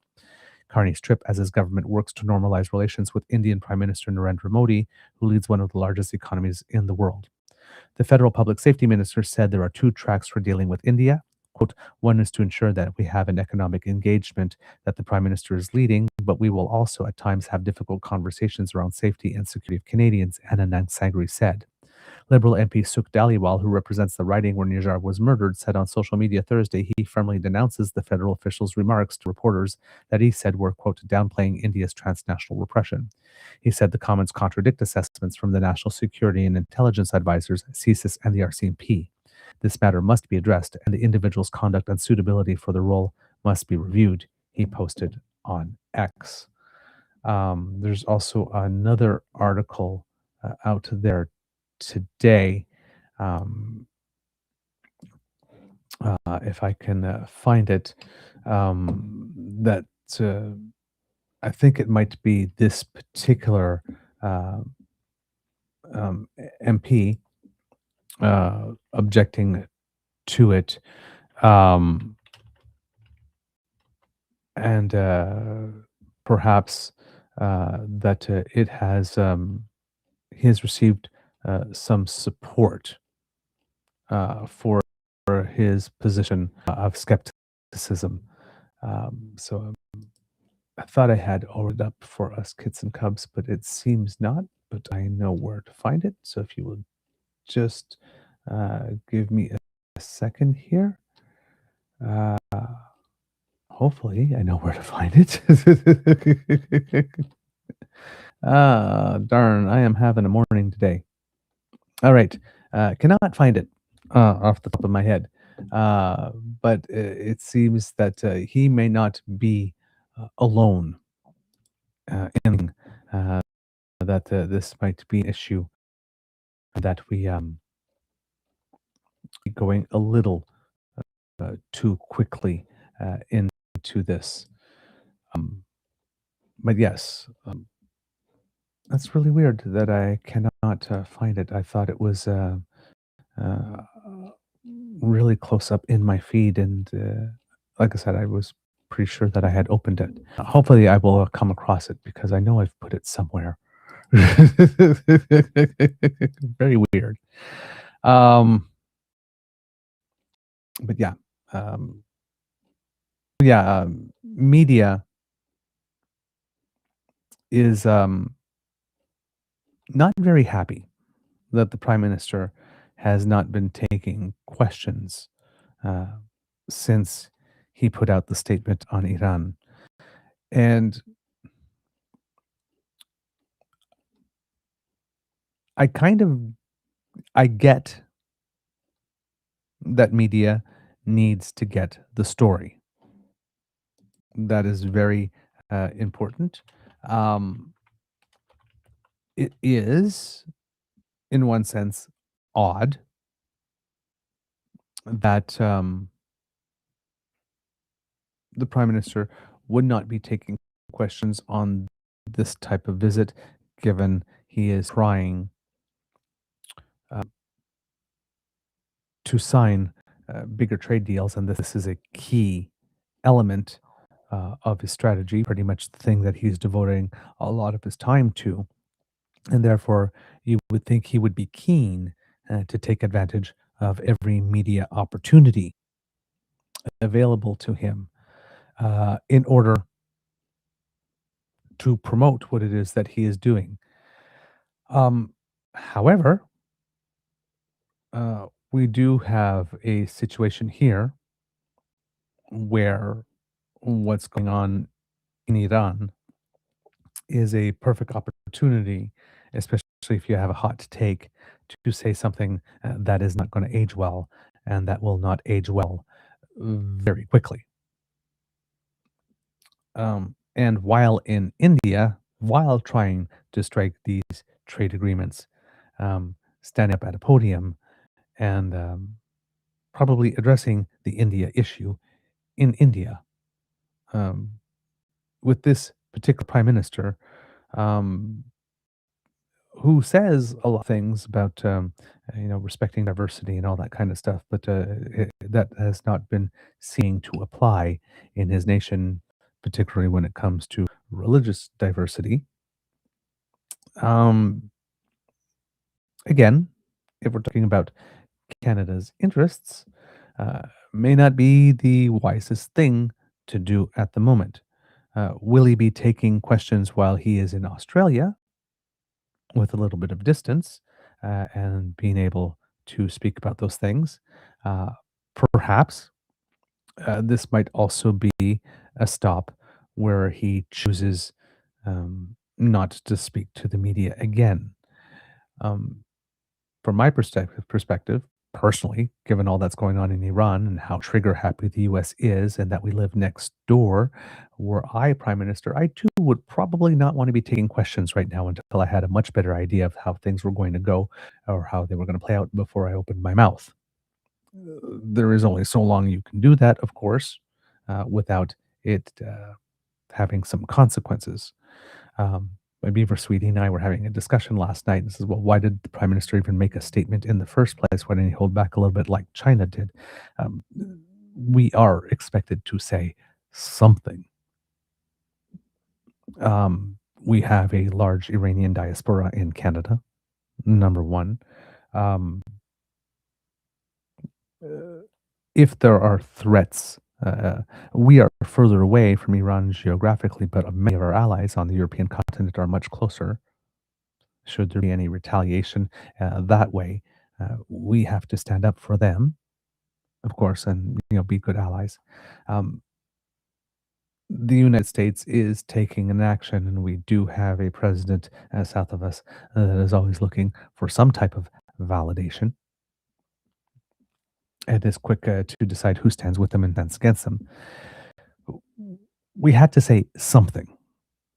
I don't think we could have gotten away with saying nothing. And if you say nothing, well, then you create a vacuum. And then just as people are reading might be reading his words with bad faith or projecting what they believe standing up to a bully is, or what a type of response, a good response to this would be, and not seeing it what the prime minister is saying, and therefore reading things into his intentions or his beliefs.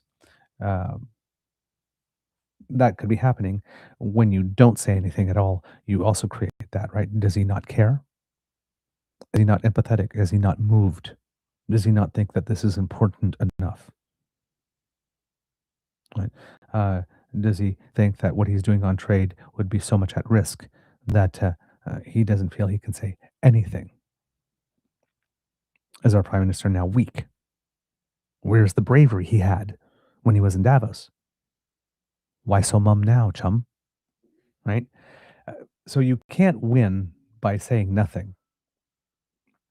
So again, that's why I pointed to the wording of that particular statement and even the title, because there is some clever word crafting going on there, so that the prime minister does make a statement, uh, and it's a statement that doesn't poke the United States in the eye. It's also not a statement that express supports for strikes, even though it's been interpreted that way by the media and many actors. Um, it's about the least he could say. There's a difference between him and some of our European partners in terms of our European partners calling for de-escalation, where we haven't. Um, but yeah, so there's probably no question uh, he could take at the moment that would not create a situation where he would could potentially step in it. And as skilled as the prime minister is with words and diplomacy, um, this one is I guess, as Hugh mentioned, and as we can see, is a particularly taut tightrope have to walk, or perhaps uh, not as taut. Therefore, more opportunities to have a wobble.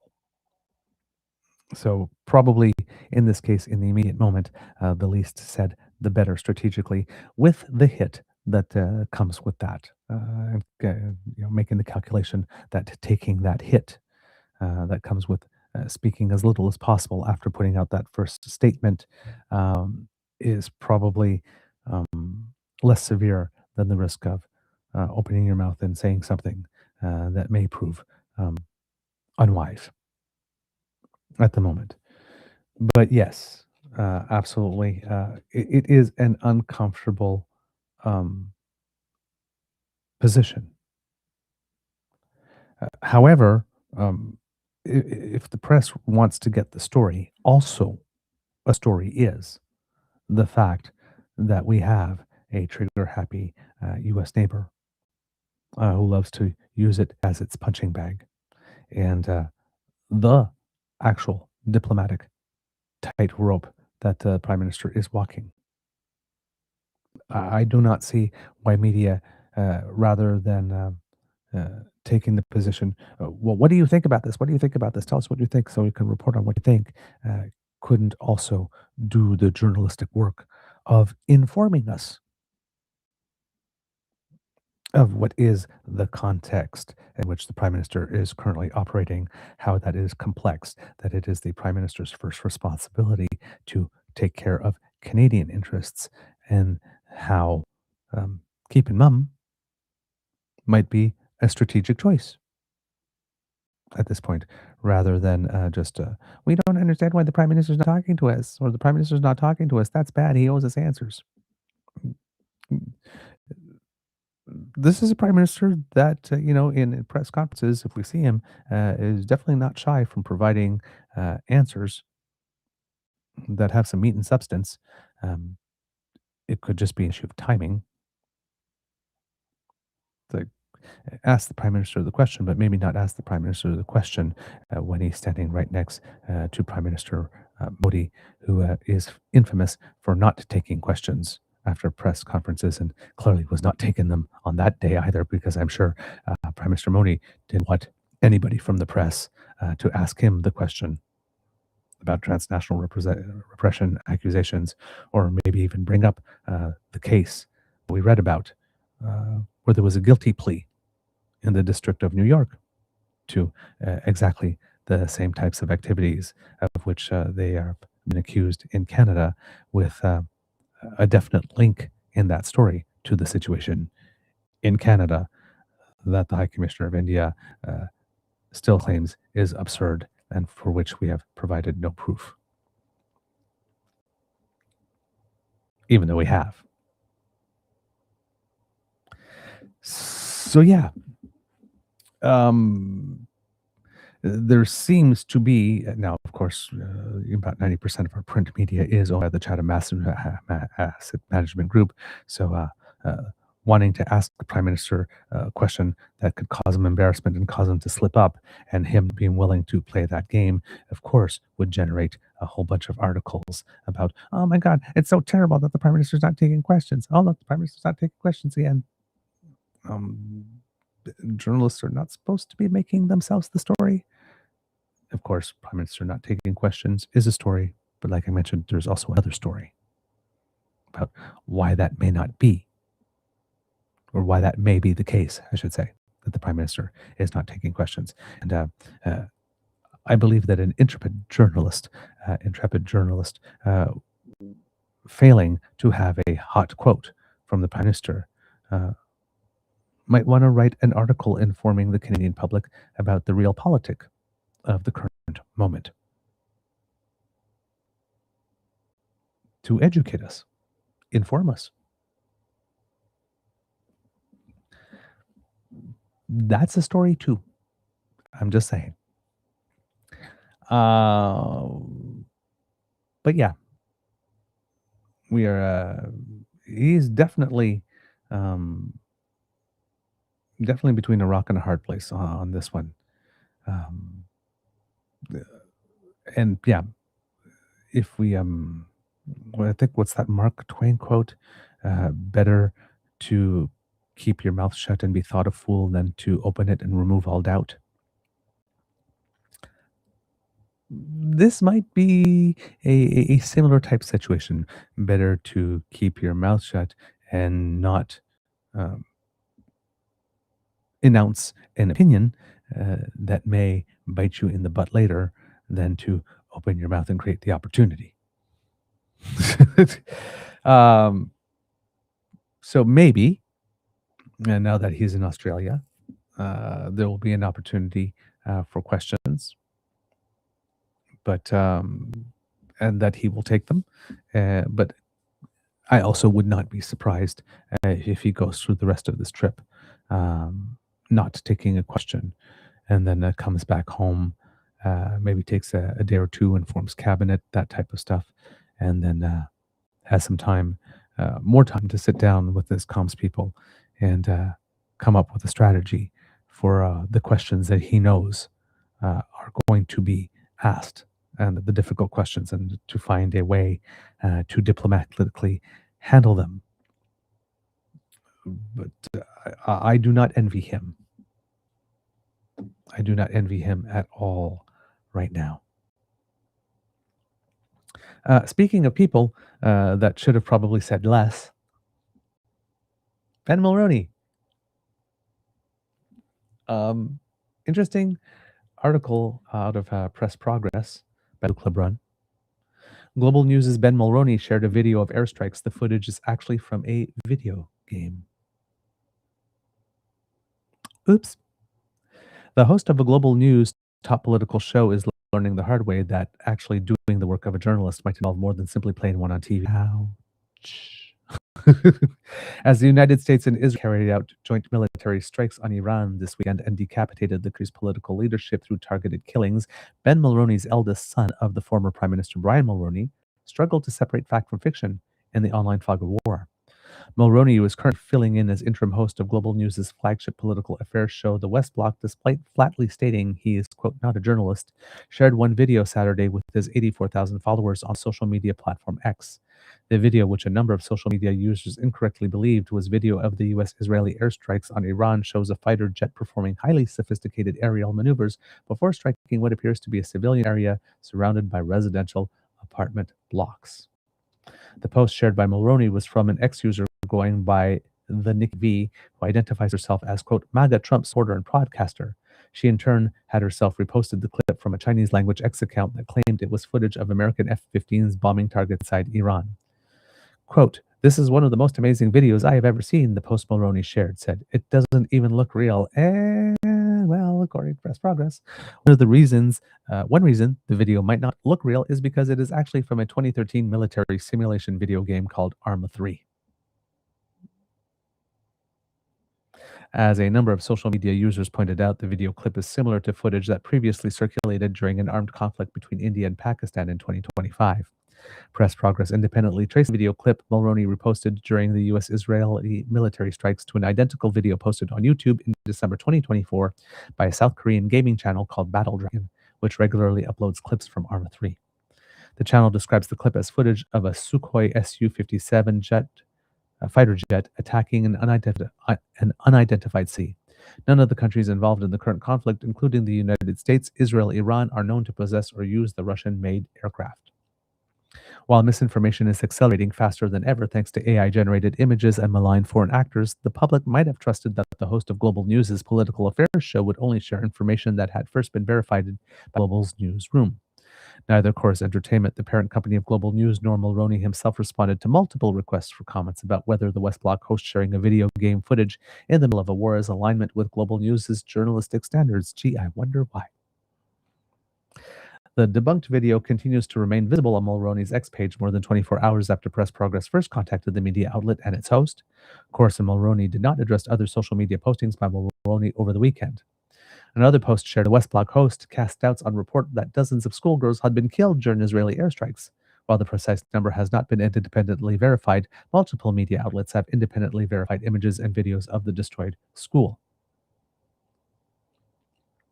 The West Block host also shared a post containing a fake screenshot of a New York Times article carrying a satirical headline celebrating the death of Iran's Ayatollah Khomeini. Evil dictator met painful death and is now burning in hell. That image was originally posted by a pro-Trump America First account who had replied to a far-right account called End Wokeness. Another post shared by Mulroney celebrated the military strikes and warned readers, quote, don't let the left fool you with their anti-war propaganda. The post continued with long live America, long live Israel, long live Iran.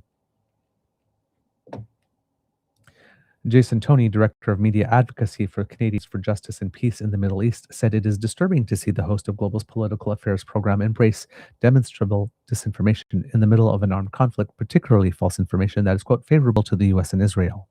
In no other circumstance would such flagrant violations of journalistic standards be tolerable, Toney told Press Progress, noting Mulroney's social media activity came shortly after he announced he would be interviewing John Bolton, National Security Advisor to U.S. President Donald Trump, in 2018-19.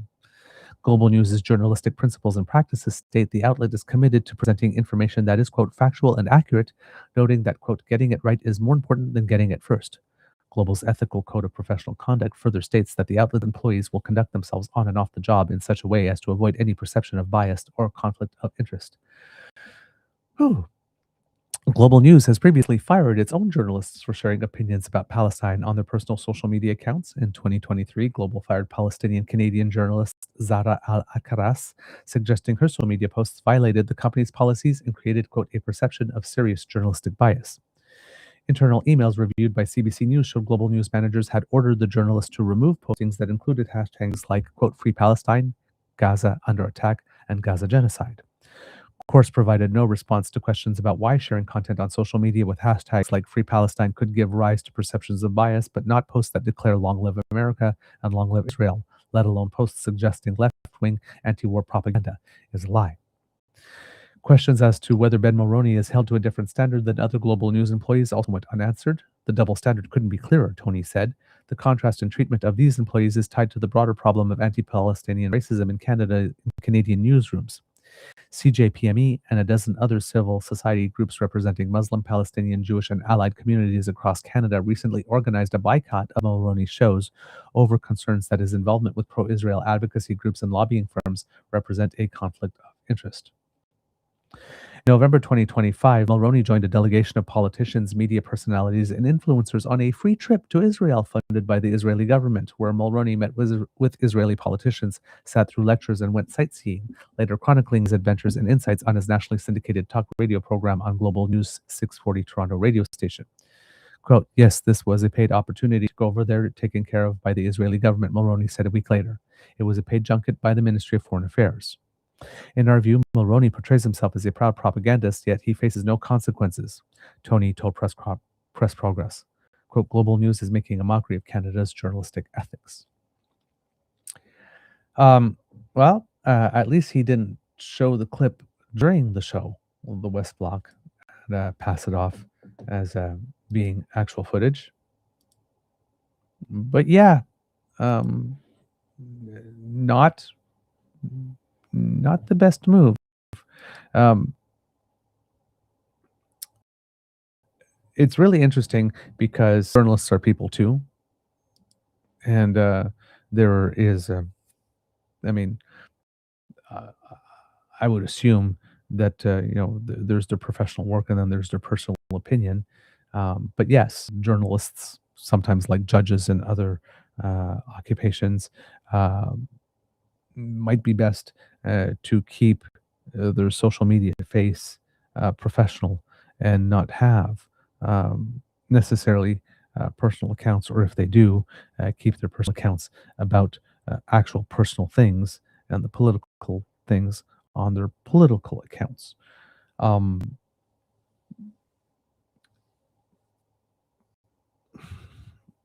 it is definitely listen. Um, I'm I'm saying this, and I have the show's account and I have my personal account, and I say political things on both of them. Um, so I'm kind of in an interesting place to comment here. But then again, I'm not a now. Ben Mulroney says he's not a journalist too, but he is hosting a current affairs show. I could say I am hosting a current affairs show too. Um, uh, but I'm, you know, it's a really interesting thing. Should people in media, because they are in a position of trust, actually have a private social media account, a personal one, or should their public face always be that they are a journalist? According to Global's practices here, as we read in the article, it seems that there was an expectation of that for him when it comes to his personal account, and that this has not, the expectation has indeed not been met um, here. Then again, it is easy to get duped by AI. It's happened to us a couple of times, um, even in the situation recently in Mexico. In those first few hours, um, there's a lot of misinformation that people thought was real. So it's an I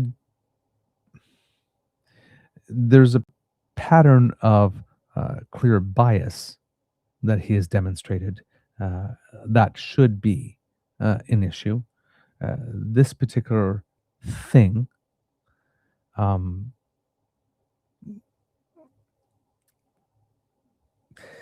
I want to dunk on him,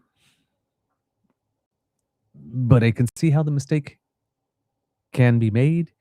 Um, I don't really play video games, so it's definitely one I could have made. Um, I don't know. I I really don't know how to what to say on this one. But um, if he does have a contractual obligation, um, if he's saying it does, this doesn't look real. This looks unbelievable. Um, even though you're not a journalist, maybe the instinct, well, if I'm thinking, wow, I can't believe this is so amazing, it's hard to believe it's real. Maybe it's because it's not. Maybe you want to look into that.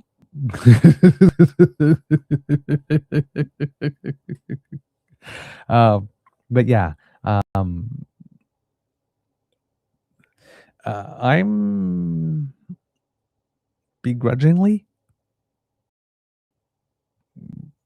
let me put it this way, I would be begrudgingly more willing to cut him a little slack on this one if there hadn't been a clear pattern of using his feed uh, to state some very, um, to frame things in a very biased way. And that seems to go against the corporate policy as well. So this would be far from a first infraction. Let's put it that way. But yeah, it's it's not as clear cut to me as it is for people that might be a little more predisposed to not liking Mr. Mulroney. And I have to claim, I'm not particularly a fan. What I, it's weird, but it really shouldn't have happened. But I've seen this on other accounts too.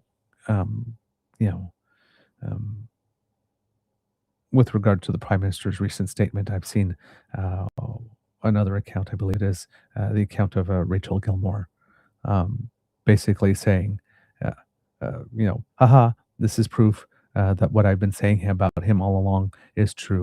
It's okay to admit that you were duped.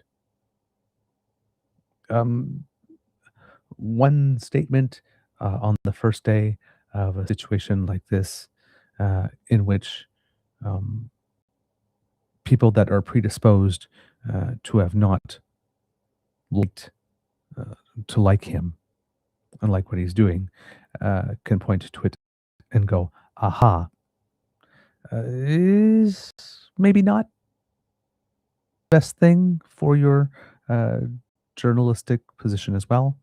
Um, we have great respect for a lot of the work she does, but we have a view of Rachel Gilmore that's a bit like the one of Andrew Coyne.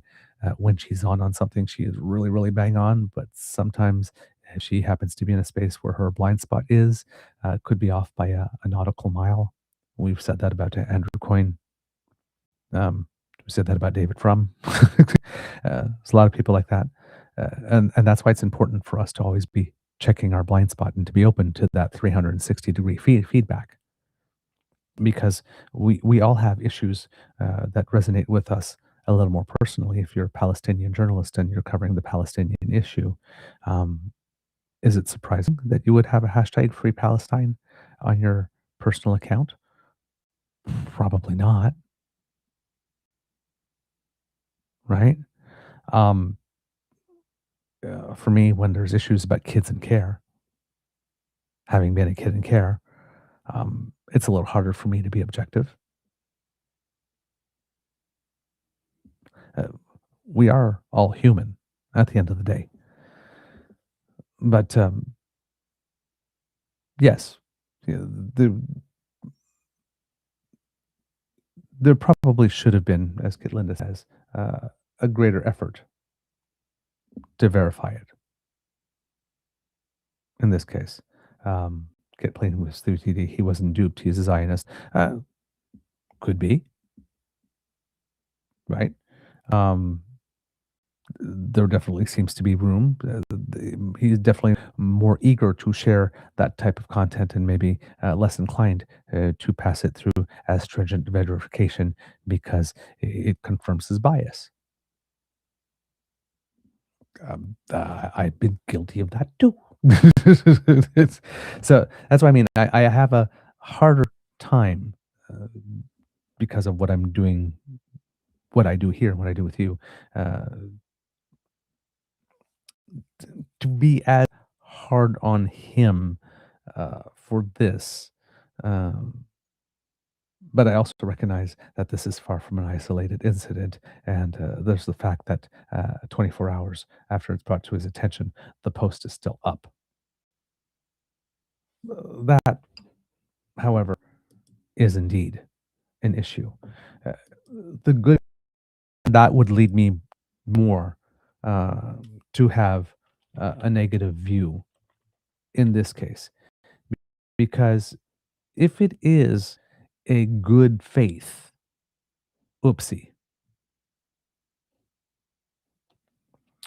um, once you are aware of the oopsie, you do something to correct it. So if the post is still up, then yeah, you can't you can't do that. You can't do that at all. Uh, Now I think there was a lot of people that may have this was definitely on his personal feed here. We have some people like Warren Kinsella going, I've done TV many times over the years. Graphics, clips, etc., are always the responsibility of producers, not on air talent. I suspect all of Ben's critics know this. Charles Adler said, effective pro bono for Ben from Carol Kinsella Warren. I've hosted decades of shows. Producers were responsible for graphics packages. Every media pro knows this.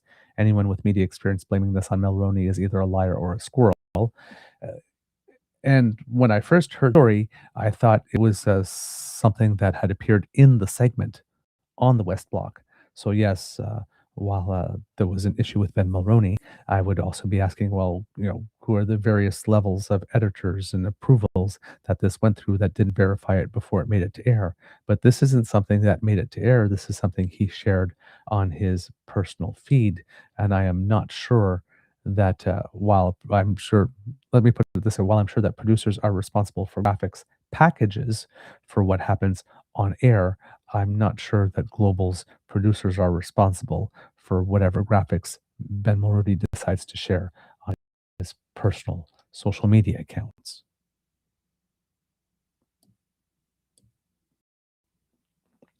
Uh, so this rush to sort of explain this away because it wasn't really Ben's fault, the producers. I just don't see where the producers um, have a responsibility to monitor the graphics on his feed. So this might be a little bit of a disingenuous here attempt uh, to help him save face. Um, but the key point here to remember in all of this is that he does have an obligation um, to respect the terms of his contract. And in that case, he has not done it. I'm also taking a look here because I am saying that it's on his personal feed. Um, but is it really?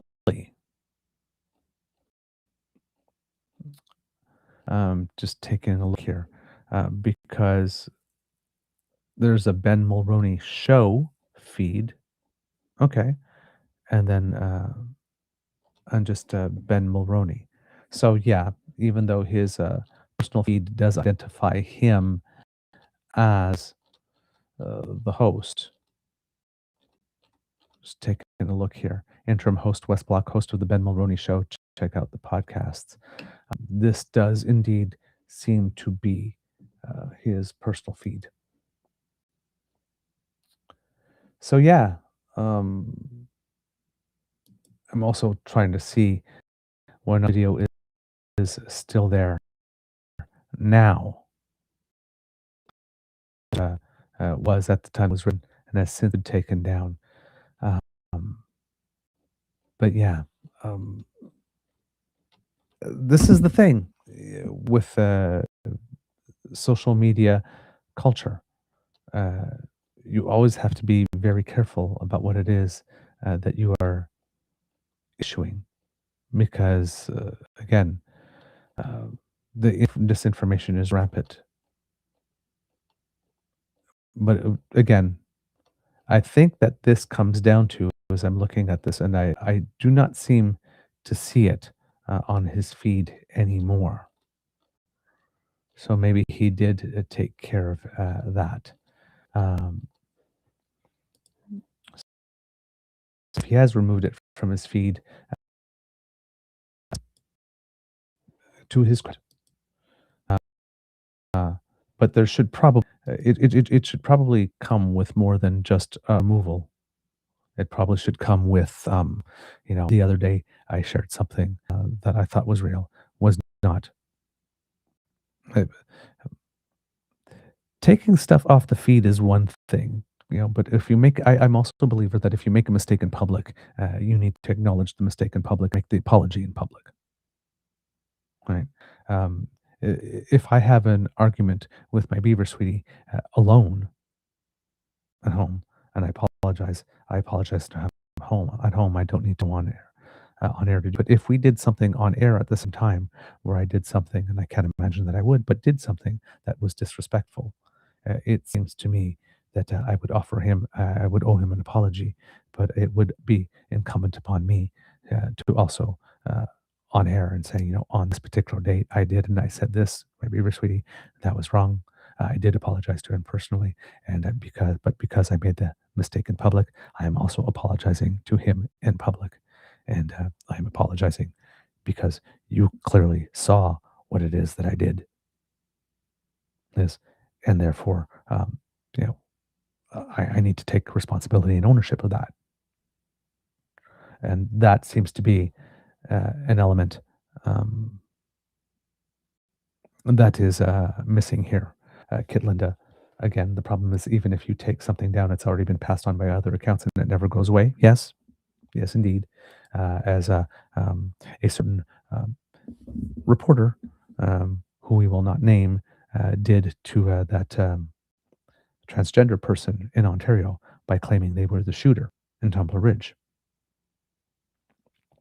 Um, I still hope that there's a lawsuit that comes as a result of that, but that person might also just want this to go away as quickly as possible and not draw more attention to it. But yeah, um, this is said there's a lot, like I said, a lot of factors. If you consider past history, willingness to do it, ability, willingness to own up to it in public, the length of time you leave it up on the account after you are told about it, all those things. All those things matter. So I'm not going to tell you what to think in this. I'm just sort of like going through my sort of thought process about how it is. Um, that I'm trying to figure about that. Is this an opportunity to dunk on him? Um, you know, there's a lot of elements here. It's more complex that one would think, but I think on the balance of things, again, now that I know what the obligation was from the company, his pattern of history, that it's still on 24 hours later, that there seems to be no public acknowledgement of the error. Um, I'm probably a little more inclined. Um, to not give as much benefit of the doubt as I was before.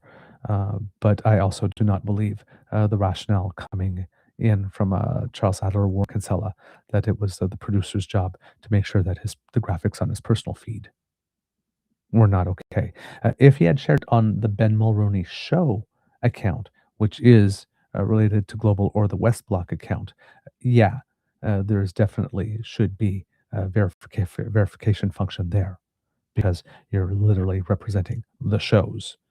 But it was on his personal account, and I don't believe that the producers have reached there, uh, and that the only reach there is the terms of his contract. You know, you in all your public dealings, you have to not do anything that would destroy your reputation as a journalist. And the comment that the press progress is making, that there appears to be a double standard applying to Mulroney, given a lengthy track record of such violations. Um, that, however, is a true point. And that is a question that people should probably keep asking of Global. Why is it that he is still there? And I don't know. Uh, Maybe if you are going to do journalism, you do want to get an actual journalist and not someone that openly says, I'm not a journalist, but hey, I'm hosting this show. Um, Lisa Laflamme might still be available. Just saying, Global, you might want to pick up the phone and give her a call and ask her if she would like to take over hosting the West Block. It is supposed to be a serious political show.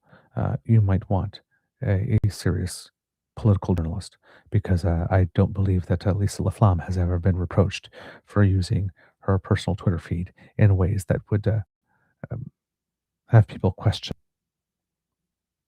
her ability to objectively and do her job with us the least amount of bias possible as a journalist.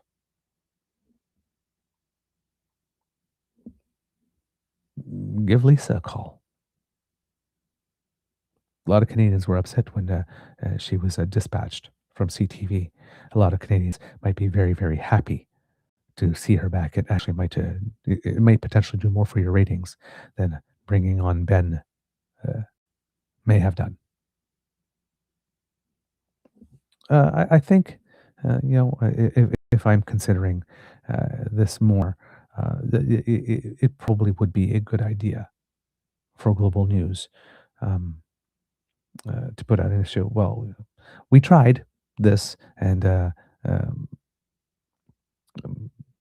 he's decided to focus more on his Ben Mulroney show, and we have decided to be okay with freeing him up to do that kind of press statement. May be what is indeed required here. If we look at the overall track record, and but yeah, it's a weird one, right? A slightly weird one. It's video game footage passed off as a attack, and but there seems to be no value statement to put it. You know, it, it's not like it is misinformation, and it's information that could have been easily verified, but it's also not necessarily misinformation that causes damage to someone's life, like the thing that happened with regard to the person that had been alleged to be the Tumbler Ridge shooter. Um, but then again, like I said, in the context of his entire body of work, being um, of showing bias and proving that he may not be the most objective person to host that show. Is it enough to be the final nail? Probably. I mean, we are talking about war here. It seems to be that there would be an extra expectation of diligence in this particular case. So yeah, it's kind of weird. I had to like work through it and think through it, but I think the people that are demanding his resignation, uh, maybe that his removal from the show uh, and replaced with an actual journalist, um, are probably right in this case. But it's going to give me pause. Um, to consider what it is I do share because I do see things now and then, and it's like, oh wow, yeah, this looks. And there's a couple times that people have pointed out to me and says, yeah, that's not good stuff, and it's like, oh okay, and I've taken it down, uh, and I've been known to post some transparency notes now and then, stating that I've taken something down. I don't do it all the time, because sometimes it's a little more innocuous. Maybe I should make that a standard practice, whether it's innocuous or something that could have some stronger consequences. Maybe as a policy, I should just do it all the time, no matter what. Um, yeah, that's giving me pause. I need to take this information in and factor it in into what it is I do um, when I happen to inadvertently share misinformation. Um, But I know that once I'm made aware that something is disinformation, as if I haven't verified it beforehand, and I do go back and verify it and notice, I never take an accusation that I've shared misinformation lightly or reject it out of hand because of the source. I actually, if this might be misinformation, the diligence I didn't do before I shared, I should probably do it now and try to correct that situation as much as possible. So, and we're all prone to doing it. We're all maybe not prone. I shouldn't say prone. We are all just considering the mass quantity of it and how good some of it is uh, at deceiving us. Um, this is something that could happen to all of us. So that's why I think why I have to consider the pattern of behavior in this particular case. But yeah, it's going to definitely cause me to rethink a little bit more or to put much more thought in how it is uh, that I handle such situations. Um, hmm. Never thought I would get into a reflective, deep thought thing when I was addressing this. It seemed to be rather cut and dry this morning before coming on the show. I was actually I watched the whole episode of the West Block looking for where it was in the show. And then when I realized after that point, it's like, oh, it didn't actually make it to the show. That kind of changed that was changing my calculus at first, and then reading more about this press progress article and seeing the conditions and the pattern of behavior made me rethink my original rethink. It's amazing, but fortunately, again, I hope that I am the type of person that as I get more information, I am willing to reconsider what it is that I was originally considering, because that's what new information should do, right?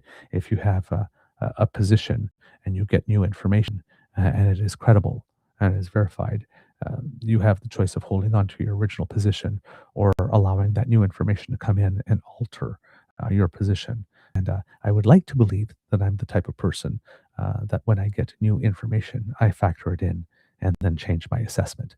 And hopefully, um, you recognize that in the way that we do our work too. Huh. Yes, being philosophical and reflective is never a bad thing. Indeed. Um, absolutely. Thank you for saying so, Kit, playing with 3D.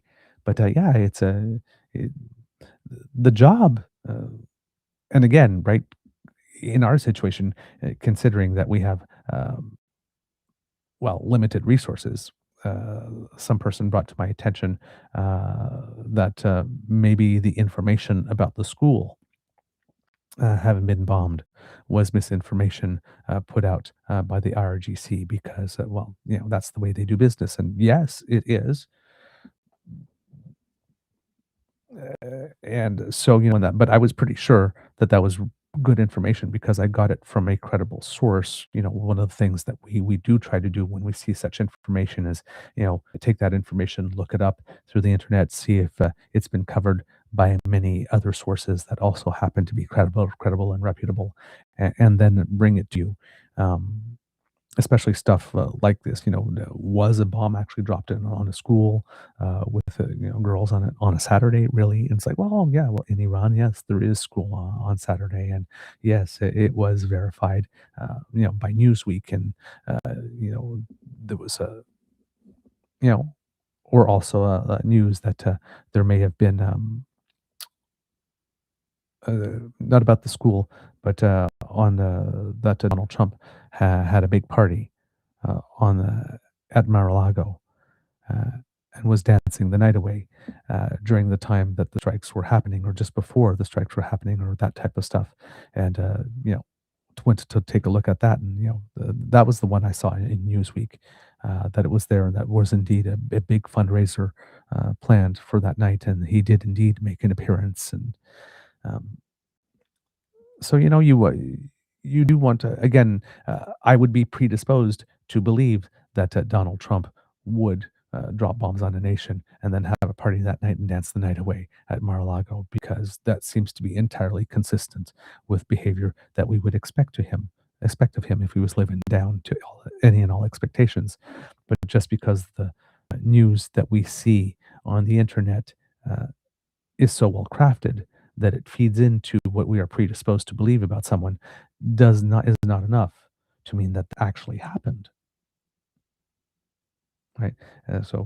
I did share that news, and say, made a comment about that, but then somebody said, you might want to check that, and so I did, and it does seem that it was indeed. Um, at least came from multiple sources. Now, again, those multiple sources possibly could have got that from that same feed and decided to run with it. And at that point, I'm, you know, I can only, given that we have no budget, I can only be as good as the sources to which I refer. And I did try to double and triple check and cross check, and it seems to be the case. Now, if they are all wrong, then, well, yes, of course, I'm wrong too. Um, but yeah, i- when you're in this type of field, um, uh, it is easier than one might think to share information that you see. Um, I said, well, this totally tracks with everything I know to be true for this person, so therefore it must be true, and you just run with it, and not necessarily so. We also had an issue similar to that on another news show. I think it was a CTV pundit show. Um, um, Robert Benzie of the Toronto Star uh, had been asked, or there was a comment made by Vashi Kapelos with regard uh, to something uh, that said about um, that would be an obvious self-in position for a liberal to say as it pertains to Pierre Polyev. I'm hoping that I can find it here for you, kids and cubs. To which Robert Benzie said, well, I mean, is anybody surprised that a liberal would say that? And it's like, well, no, not really. But is the fact that something is somebody would expect a liberal to say in a certain context that is obviously and self serving necessarily mean that the thing being said is incorrect? So do we just dismiss it as a pundit? So, well, what else would you expect a liberal to say? Or do we say, well, yes, well, this is a thing that one could typically expect a liberal to say in this situation. We checked, and it does happen to be true. Maybe we can go deeper when it comes to such things. The Canadians for Justice and Peace in the Middle East, the CPC, put out a statement with regard to Ben Mulroney that says, in November 2025, Mulroney joined a delegation of politicians, media personalities, and influencers on a free trip to Israel funded by the Israeli government, where Mulroney met with Israeli politicians, sat through lectures, and went sightseeing, later chronicling his adventures and insights on his nationally syndicated talk radio program on Global News' 640 Toronto radio station. Yes, this was a paid opportunity to go over there, taken care of by the Israeli government, Mulroney said a week later. It was a paid junket by the Ministry of Foreign Affairs. In our view, Mulroney portrays himself as a proud propagandist, yet he faces no consequences, Tony told Press Progress. Global News is making a mockery of Canada's journalistic ethics. That was from the Press Progress article that I read to you. The Canadians for Justice and Peace in the Middle East posted, we are alarmed that Ben Mulroney's trip to Israel during his tenure as host of the West Block was paid for by the Israeli government. This is a flagrant violation of journalistic ethics. We reiterate our call to boycott all programming featuring Roney until he's removed as host of Global News' flagship political affairs program. So public calls here with regard to that. But yeah,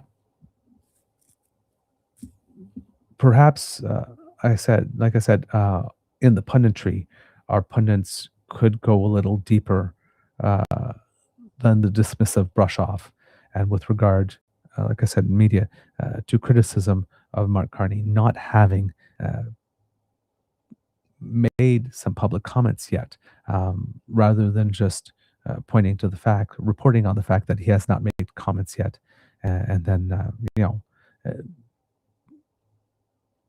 expressing upset, regret, disapproval of that tactic.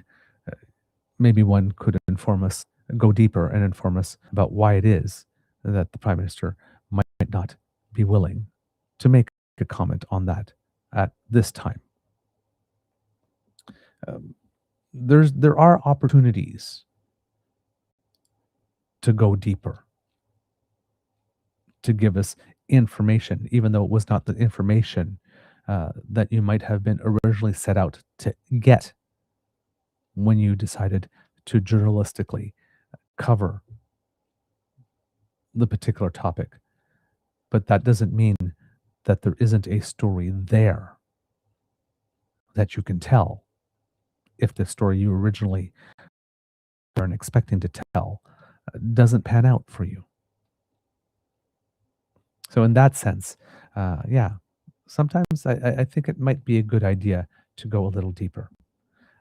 There it is. I think I've found the clip here that I was talking about with regard to Robert Benzie.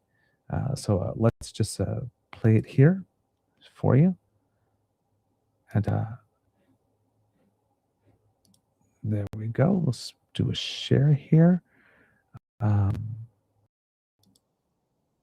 To liberals behind the scenes, Benzie, are all telling us it's too little, too late. What do you think about that? Well, they would say that, wouldn't they, Vashi? I mean, I think that it's a testament to Steve Outhouse, the new campaign guru around Mr. Poilievre. And liberal. Okay. So that's it. And it basically came up to... God, let me just get myself back on screen here for you. So basically, the context of that comment was people saying that Poilievre's his pivot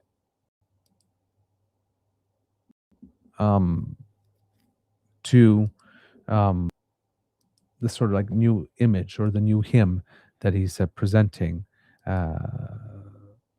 was too little, too late. Of course, liberals would say that, and then everybody started laughing and got a good chuckle out of that. Well, yes, of course, liberals would do that, but is it objectively true that his big speech that he gave the other day was too little, too late? We had people like Dimitri Soudas stating that, if Poilievre had made the speech 13 months ago, we would talk about Prime Minister Poilievre today. I'm not particularly, I don't particularly subscribe to that opinion, because even if he had said that 13 months ago, we still have the general issue of his anti-charisma and having the warmth and charm of a cactus. And still, he would have presented a financial costing that got him laughed out of the country. So that speech alone may not have been enough. So this new media strategy that Polyev is adopting, is it too little too late? Probably. And just because that a liberal says it doesn't mean that it is necessarily untrue. Or that one would expect a liberal to say it doesn't mean that it is untrue. Polyev was also on Peter Mansbridge, his show, The Bridge, the other day. Recorded it on the weekend. It was shown yesterday. I did take a look at it. There's a lot to unpack. I'm wondering if I might do an episode, a bonus episode just on that, to go through that, because there's a lot to unpack there.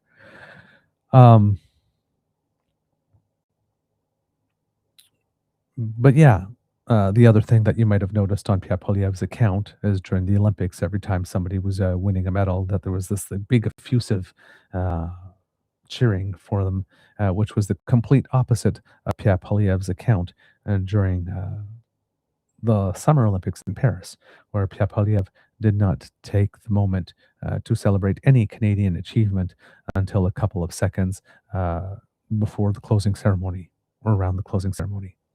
All of those tweets clearly are Steve Outhouse,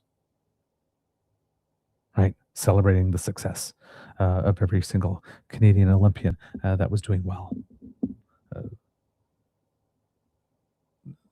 We've had 20 years of Pierre Poilievre seeing him in action. All of a sudden comes the Winter Olympics, and he's doing something. His accounts are showing stuff that he has never done before. He doesn't really talk that flatteringly and enthusiastically about anyone, really.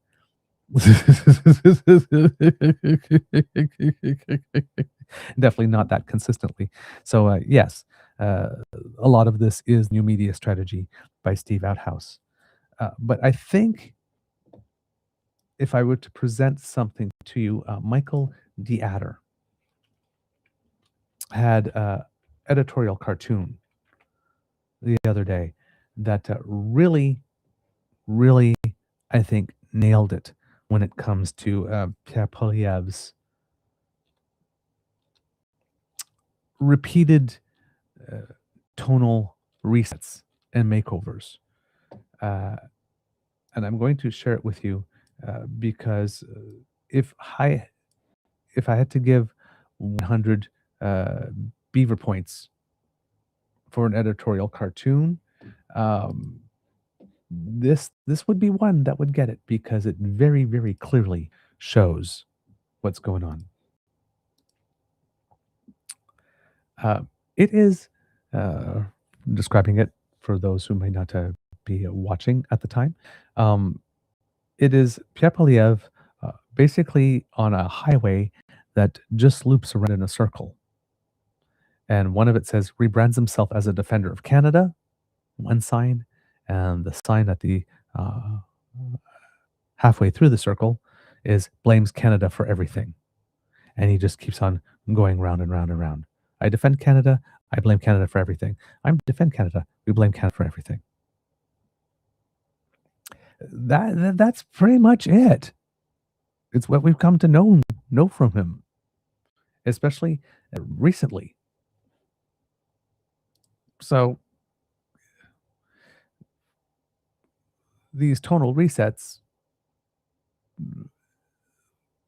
you have to wonder, you do have to wonder how much of it is actually genuinely Pierre and how much of it is campaign director wanting to present Pierre as who he is not.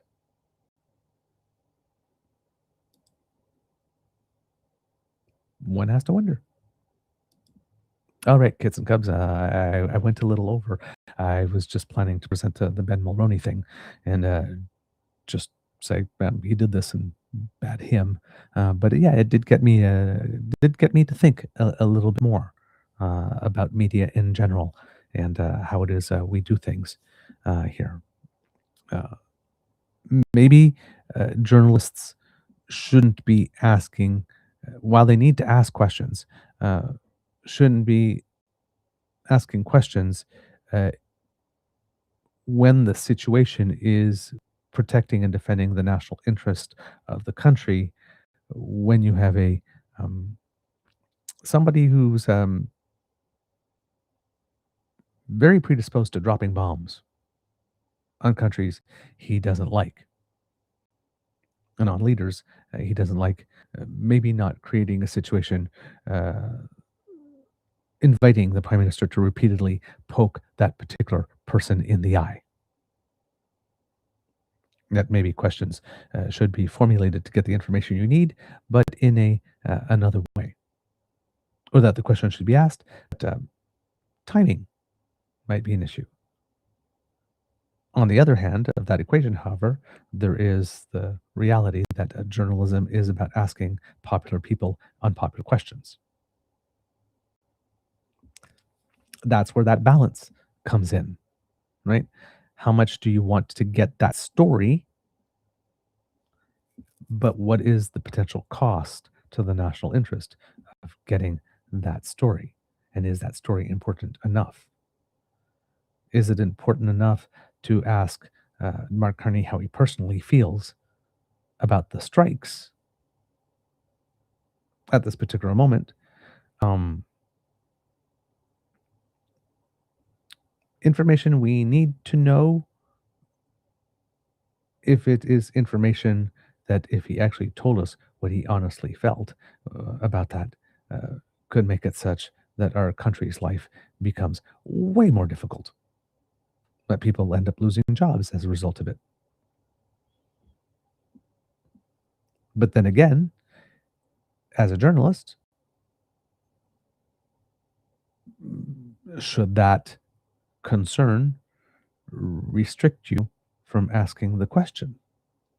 If it is a question on people's minds, it becomes again, it's not an easy job.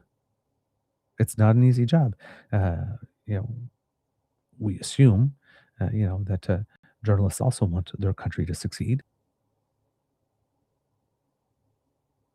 but you're not supposed to protect the subject of your reporting, or treat them with kid gloves, unless you're doing a specific human interest story that something terrible can happen to them, or you don't want to be giving out people's address and whatnot, and, you want to keep them safe. There are certain boundaries there, but there should it shouldn't be, at first you would think that asking an unpopular question, well, yeah, ask it anyway.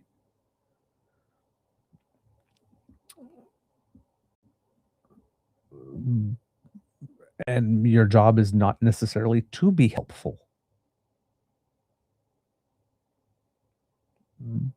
But we also have some very, very unique circumstances going on at the moment. Does the fact that very, very unique circumstances going on at the moment change that calculation? Or do you ask the question anyway? I'm wearing two hats in this case, right? I'm providing commentary and analysis, and I'm not a journalist. I don't have the opportunity to ask the question myself directly to the person. And I don't have a responsibility to go out and get the story. I create and I analyze. But if I had that opportunity, also being a citizen who doesn't want to give the United States any fodder or any reason to look our way and say, yeah, maybe now is a good time to Ukraine, Canada. If I were a journalist, would that have me consider whether or not the question that would definitely provoke a headline if I got the answer? Even if I didn't get the answer I wanted, if I got an answer to that question, a direct one, would it be a question that really needs to be asked? And would I um, pull back from that because I am a citizen of my country? Um, I actually don't know how I would do with that, to be totally honest. Uh, I would have a hard time figuring out whether or not the question needs to be asked anyway, or whether or not um, I would probably think try to find a way to get the information in another way that wouldn't try to cause the leader uh, to have to uh, put themselves in a situation where they can step in it, to try to be responsible in the journalism, um, or as responsible as I could, to not want to put the country more at risk in order to just get a headline. But then if that prevents you from asking the tough question, and there are a lot of legitimate tough questions to be asked here, I certainly would love a journalist to bring that confession in the United States, um, to the crime of transnational repression, murder for hire, and to be putting it to the Prime Minister, saying on February 13th, this person in the United States just pled guilty to this. This case is related to ours. The High Commissioner that was on your plane claims that there is no proof. But we have proof that this at least happens in the United States. There's a guilty plea. Why was he on your damn plane?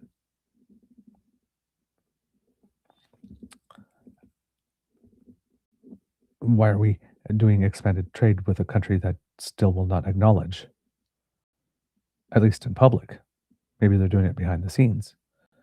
But in public, the fact that something untoward really does seem to have happened.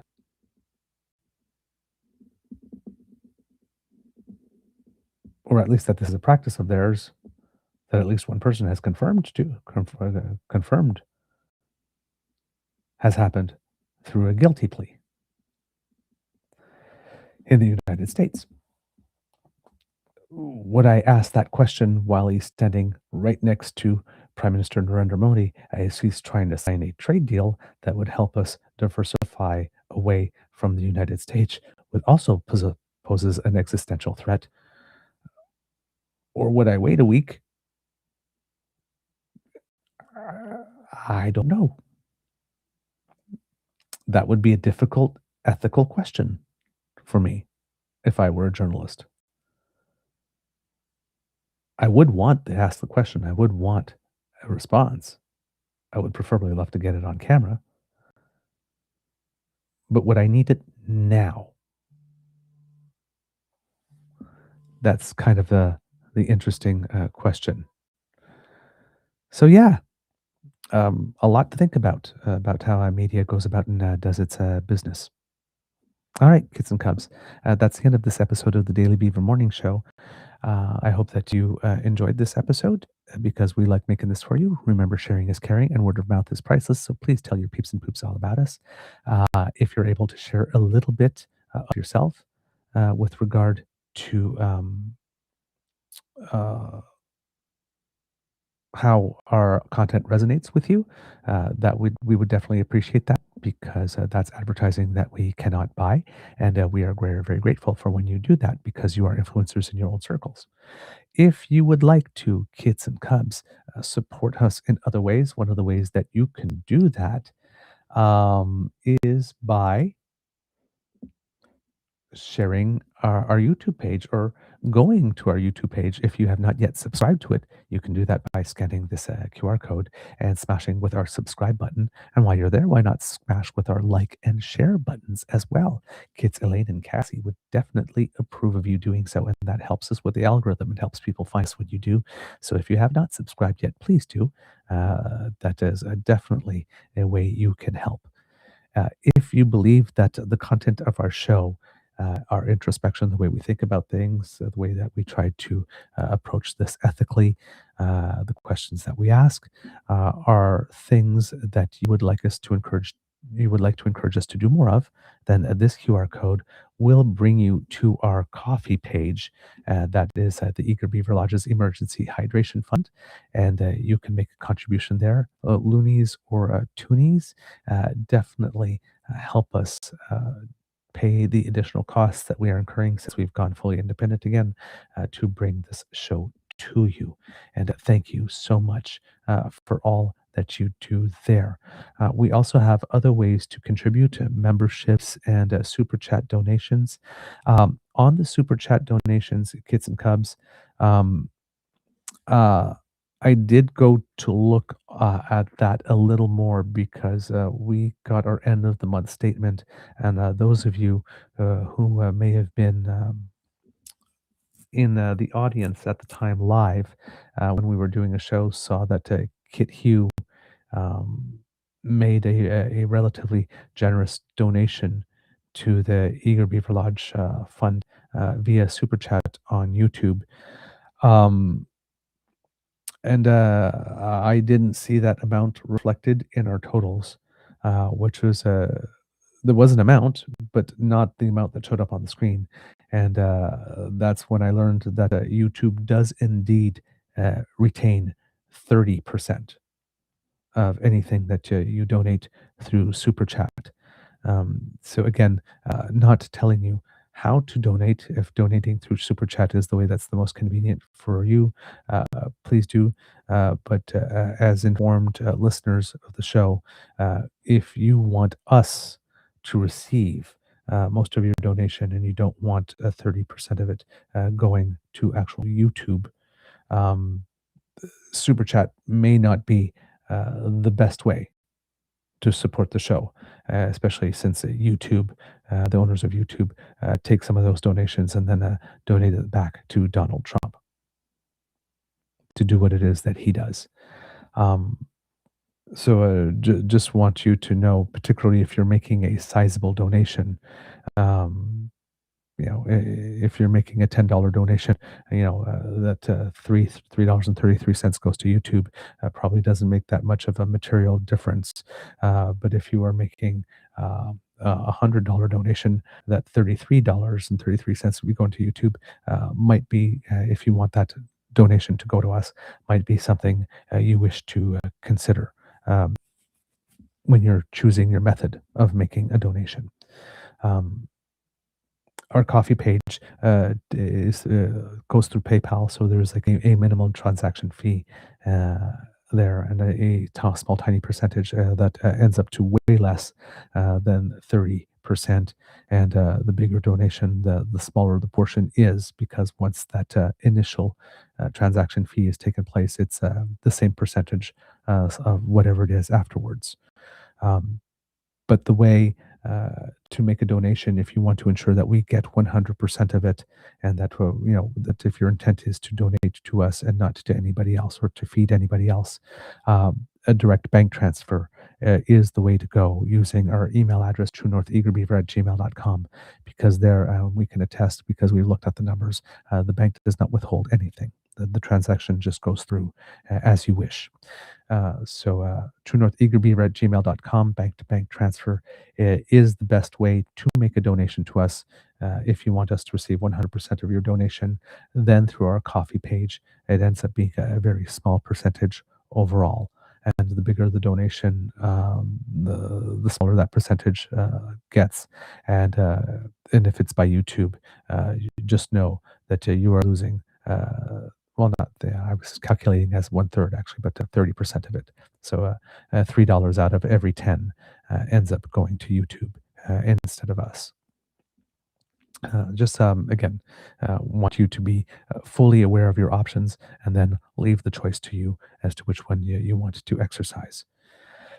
Um, but yes, we did double check that, because we went to go look at our accounts to see, because we wanted to be sure. We weren't really sure when it came to super chats. We knew that for certain other things there was a 30%. We didn't know if super chats just directly came to us because that was your intent, and they do not.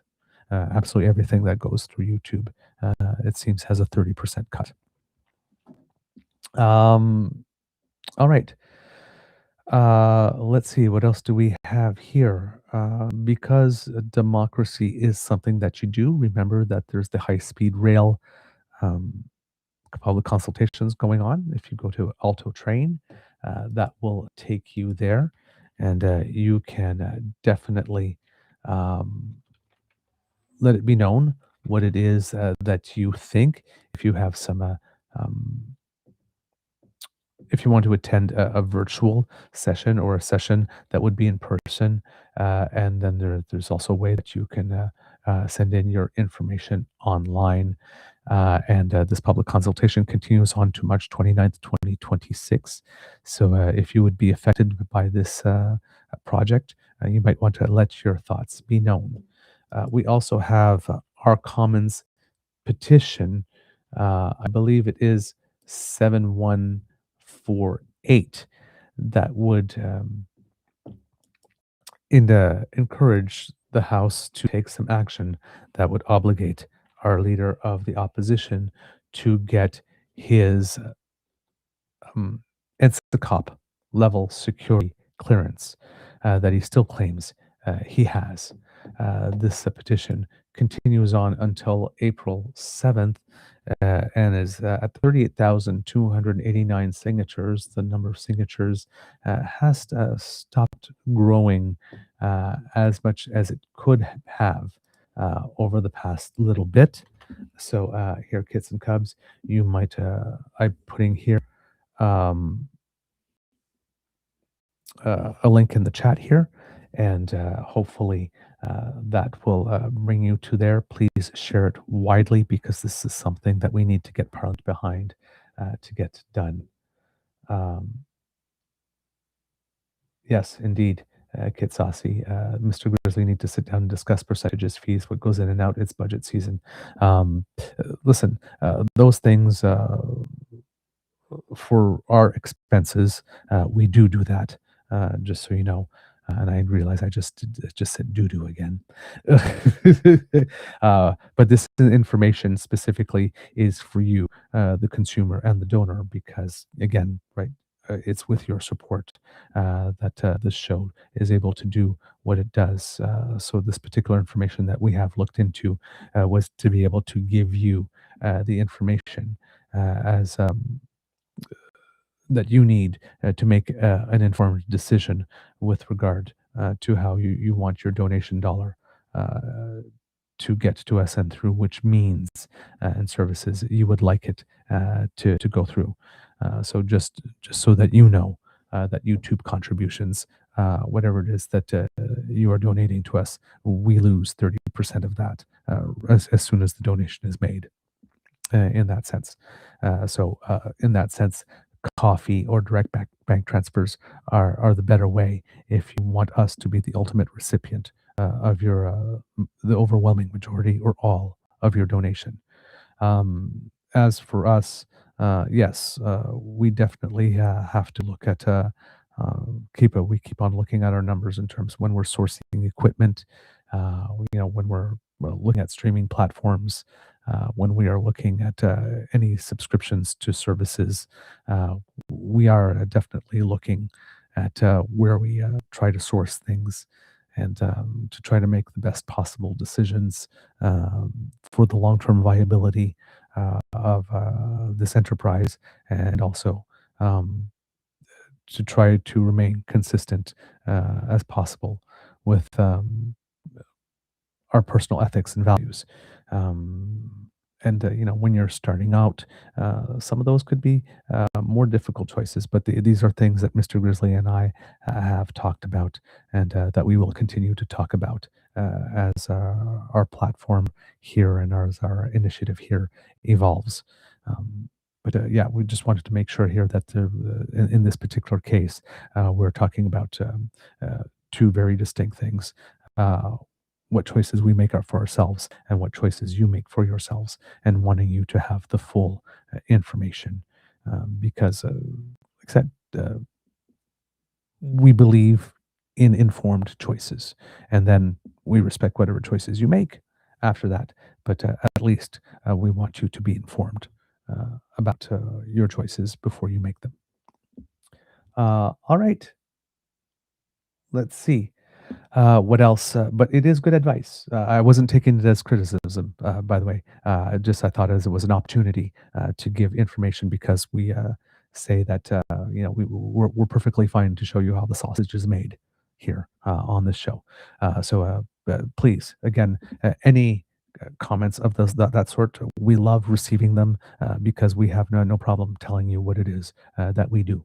And we're more than happy to do it. That's why we keep on saying if you've got questions about the show and all that kind of stuff, send them to us because we're happy to answer those too, not just the questions on politics and current affairs. We're very happy to take questions about us and how it is we organize ourselves and how we put this together. We welcome that. Unlike other places that might get offended if you ask those types of questions, we actually welcome that. We are very happy to take those questions. All right. No, don't be sorry for distracting me from the outro. This is why we do long format. All right. So yes, please sign the petition. Hopefully I put it up. Yes, I did put it up. There we go. Words of wisdom. Kids and cubs. I'm still going to say the same things I've been saying for the past few days. There's a lot going on, lots of information, whirlwind, um, lots coming at you. Um, you know, you might be even less resourced than we are, and we're not particularly resourced to be able to sift all through it. So again, um, take a breath. If you see something that is appealing to your emotional centers, uh, think about it critically. Is this something that is actually formulated to trigger that, or is this just a genuine reaction? Am I being, is there an attempt to exploit me or manipulate me here? Um, how does this, if you're not sure or if this sounds untrue, do take the time to, pop the subject matter or the claim being made into your Googler and see if it is made in other places that are reputable and credible. Um, the, being informed is a lot more work now than it used to be because there are so many other players in the game that are actively seeking to disinform you and bring you down other paths. So it does. You would think that with all the technology, it would be easier, and it is easier to look it up. Uh, but you might have to look things up uh, more often these days than you had to before. It's not as easy sometimes as turning on the National with Knowlton Nash, for those of you who are of a certain vintage, and just knowing that if Knowlton Nash says it, it probably is solid. Um, Given the sheer number of players in here, and a lot of them that like to advertise themselves as senior citizen journalists, but don't necessarily hold themselves to journalistic practices. It is a lot more work these days, unfortunately. As we say on the show, being informed is a choice. Choose to be informed, but that choice does come with some work. So that would be the words of wisdom today. Just um, you know, um, it never hurts to take a couple of beats to make sure to do a double check to see if what you're reading, if you get that little suspicion in the back of your head, that's there for a reason. That's there for a reason. Listen to your intuition and at least check. And and if you made an effort to check and you're still wrong, that's okay. We're allowed to make mistakes. We're only human. Uh, and at least you invested the moment or two that it takes to check. And so long as you are willing, when you realize that you've made an error, to correct the error and to admit to it. And if you need to, if you're in a position where you need to, you apologize for it, where we would be if we made a mistake, that you do, and you're transparent about it. That's about all you can ask of people, right? We don't ask for perfection. We just ask for good faith, right? So we also need to give other people the grace of assuming good faith until we have incontrovertible proof of otherwise as well. So that kindness that we give to ourselves, we should extend that grace as well, because there are times when it is needed and it is warranted. And there are other times where, on the other side of the ledger, don't be a sucker, right? As we keep on saying, an apology that is not followed by modification of behavior to show one is sorry by taking actions to remedy the offensive behavior and to ensure that it doesn't happen again or happens less often is not really an apology. It's asking for a permission slip. So we have to be kind to ourselves. We have to give ourselves room to make mistakes. But we also need to have the grace to allow that room to other people as well, if we know them or if they prove themselves to be of good faith. Could be a tough world out there, kids and cubs. And these days it's particularly tougher. So please be kind to and gentle with yourselves. Do something nice for yourselves. Nothing wrong with disconnecting now and then and taking a media break now and then too, if you need to, for preservation of mental health. All of that stuff is good. We're going to, I'm going to guess the zone is going to be rather flooded with BS a lot over the next while. So taking a mental health break is never a bad idea as well if you need one. All right. That's all I got for you today. At the count of 3, kits and cubs. 1, 2, 3. Can I hear it? Ah, yes. Mr. Beaver, please cue the cock. I heard you. I heard you. So here's a little cock-a-doodle-doo for you.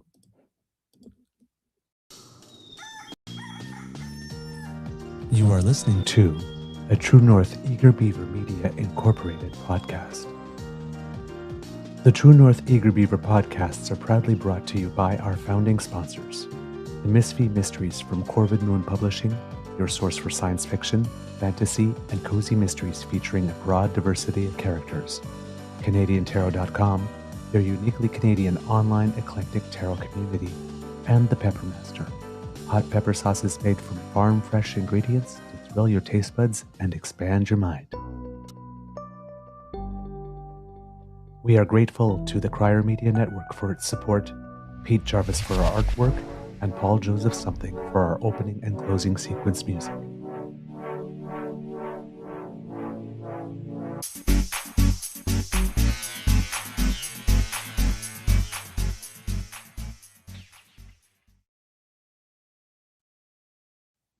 Yeah, since we're doing long format, let's just hang out a little bit more.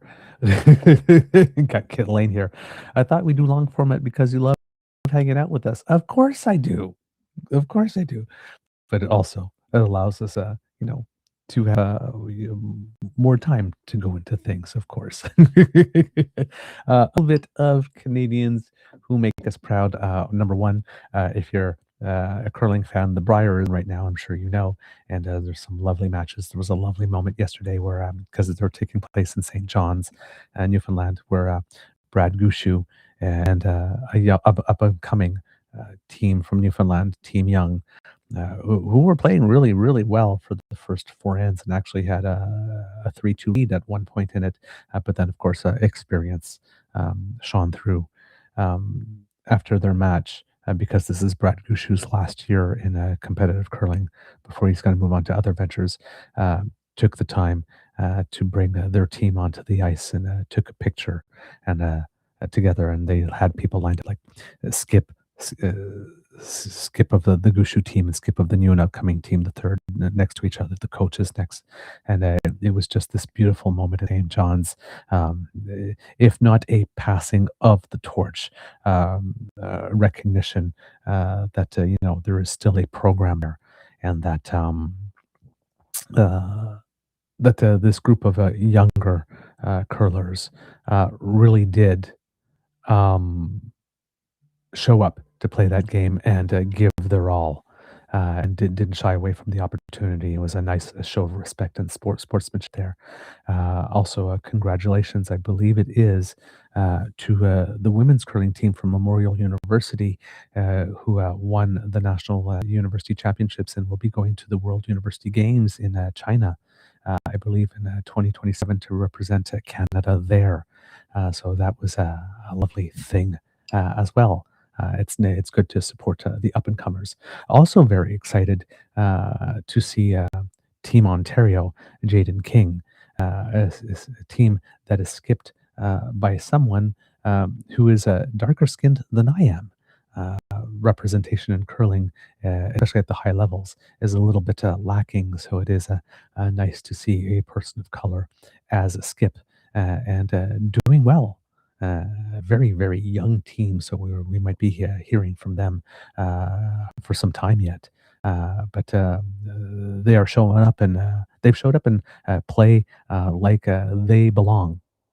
So that is lovely to see that the efforts to get additional representation in curling are indeed starting to be fruitful.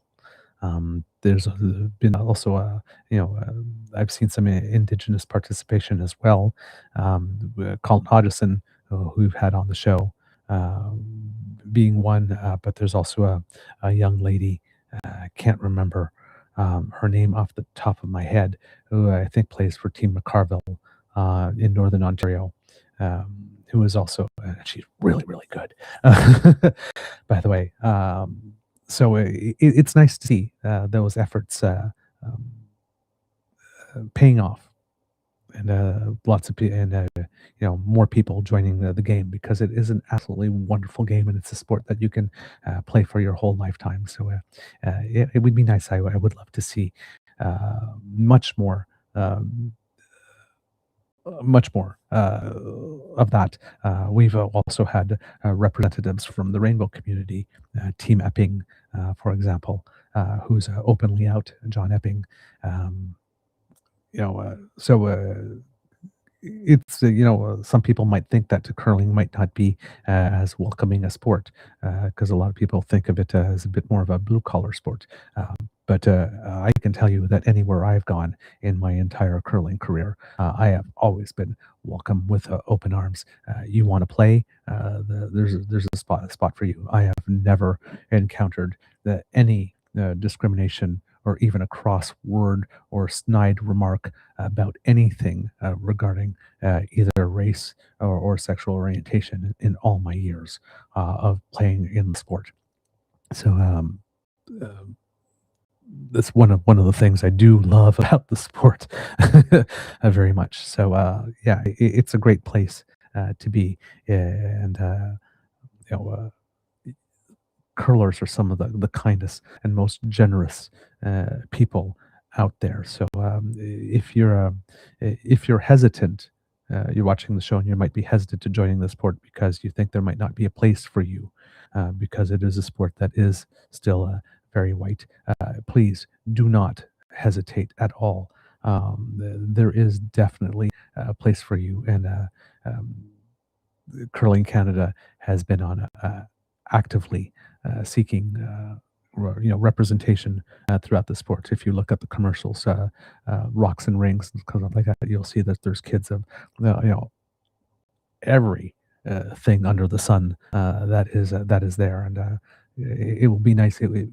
It would be nice to see a lot more of that on the screen at the high level tournaments. It takes a while, but I was thinking about it. I've been playing since I was 16, which makes 36 years, and I believe this might be the first time I ever see a skip of a team who is not Caucasian. So it's taken a while to get there, but it is happening. So congratulations to Curling Canada for all their efforts, and it's nice to see that they are starting to pay off. A little shout out to some tennis players as well. Justin Boulet and his partner from Portugal,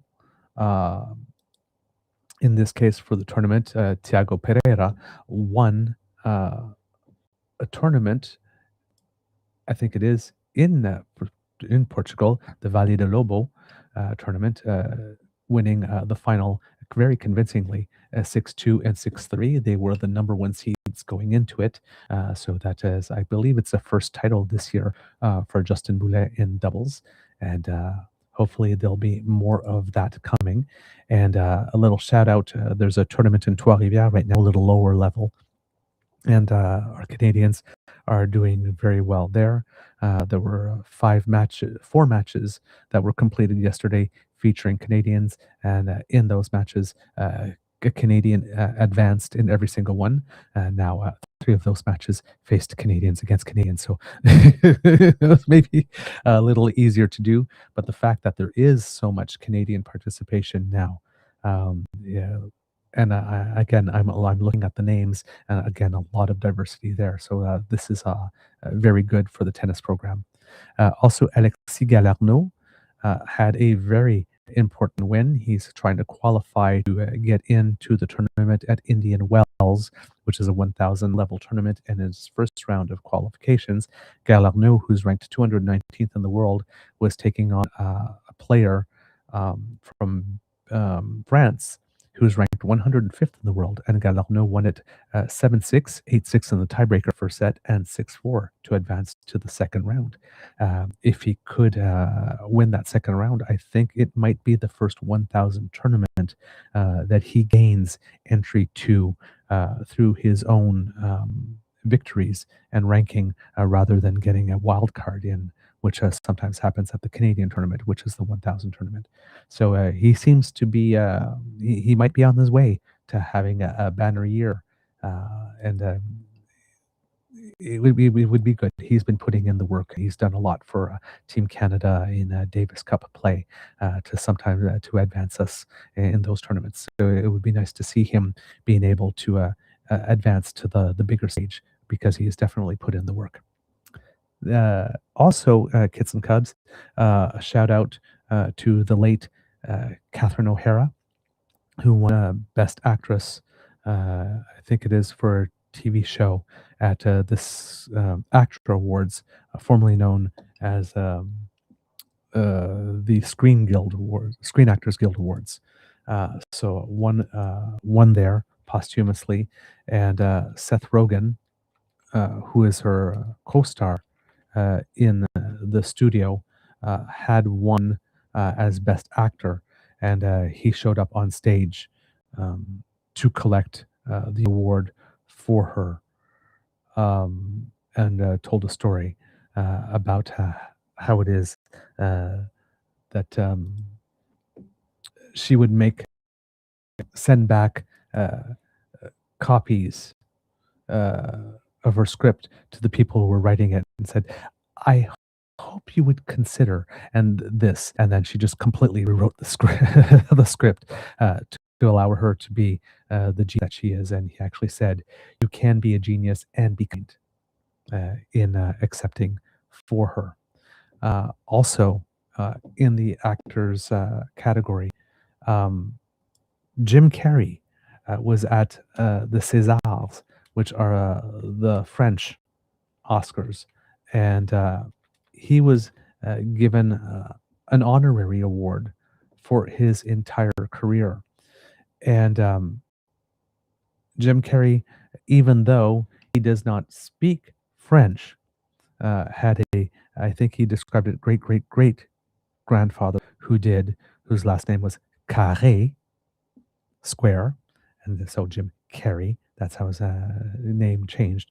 And he made the effort to have this speech, to write the speech or have it written or translated, and to deliver it all in French, as imperfect as it was. I think he spoke for about 4 minutes, pretty much entirely in French, showing respect to the audience there and the nation that had granted him that award. And it went over really well. The audience was ecstatic that he had done that.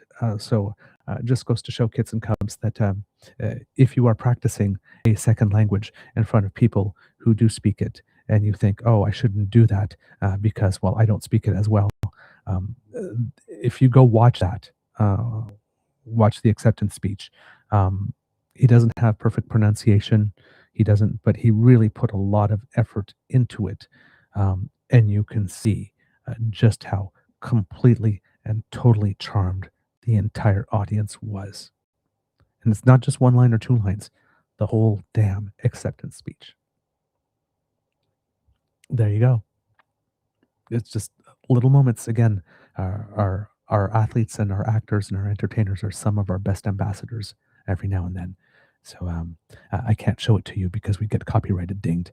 But please go and check it out if you have an opportunity. All right, I'm Wooly Bizou. That's all I got for you. I had a lot for you today. And we'll see you tomorrow. Bye, everyone.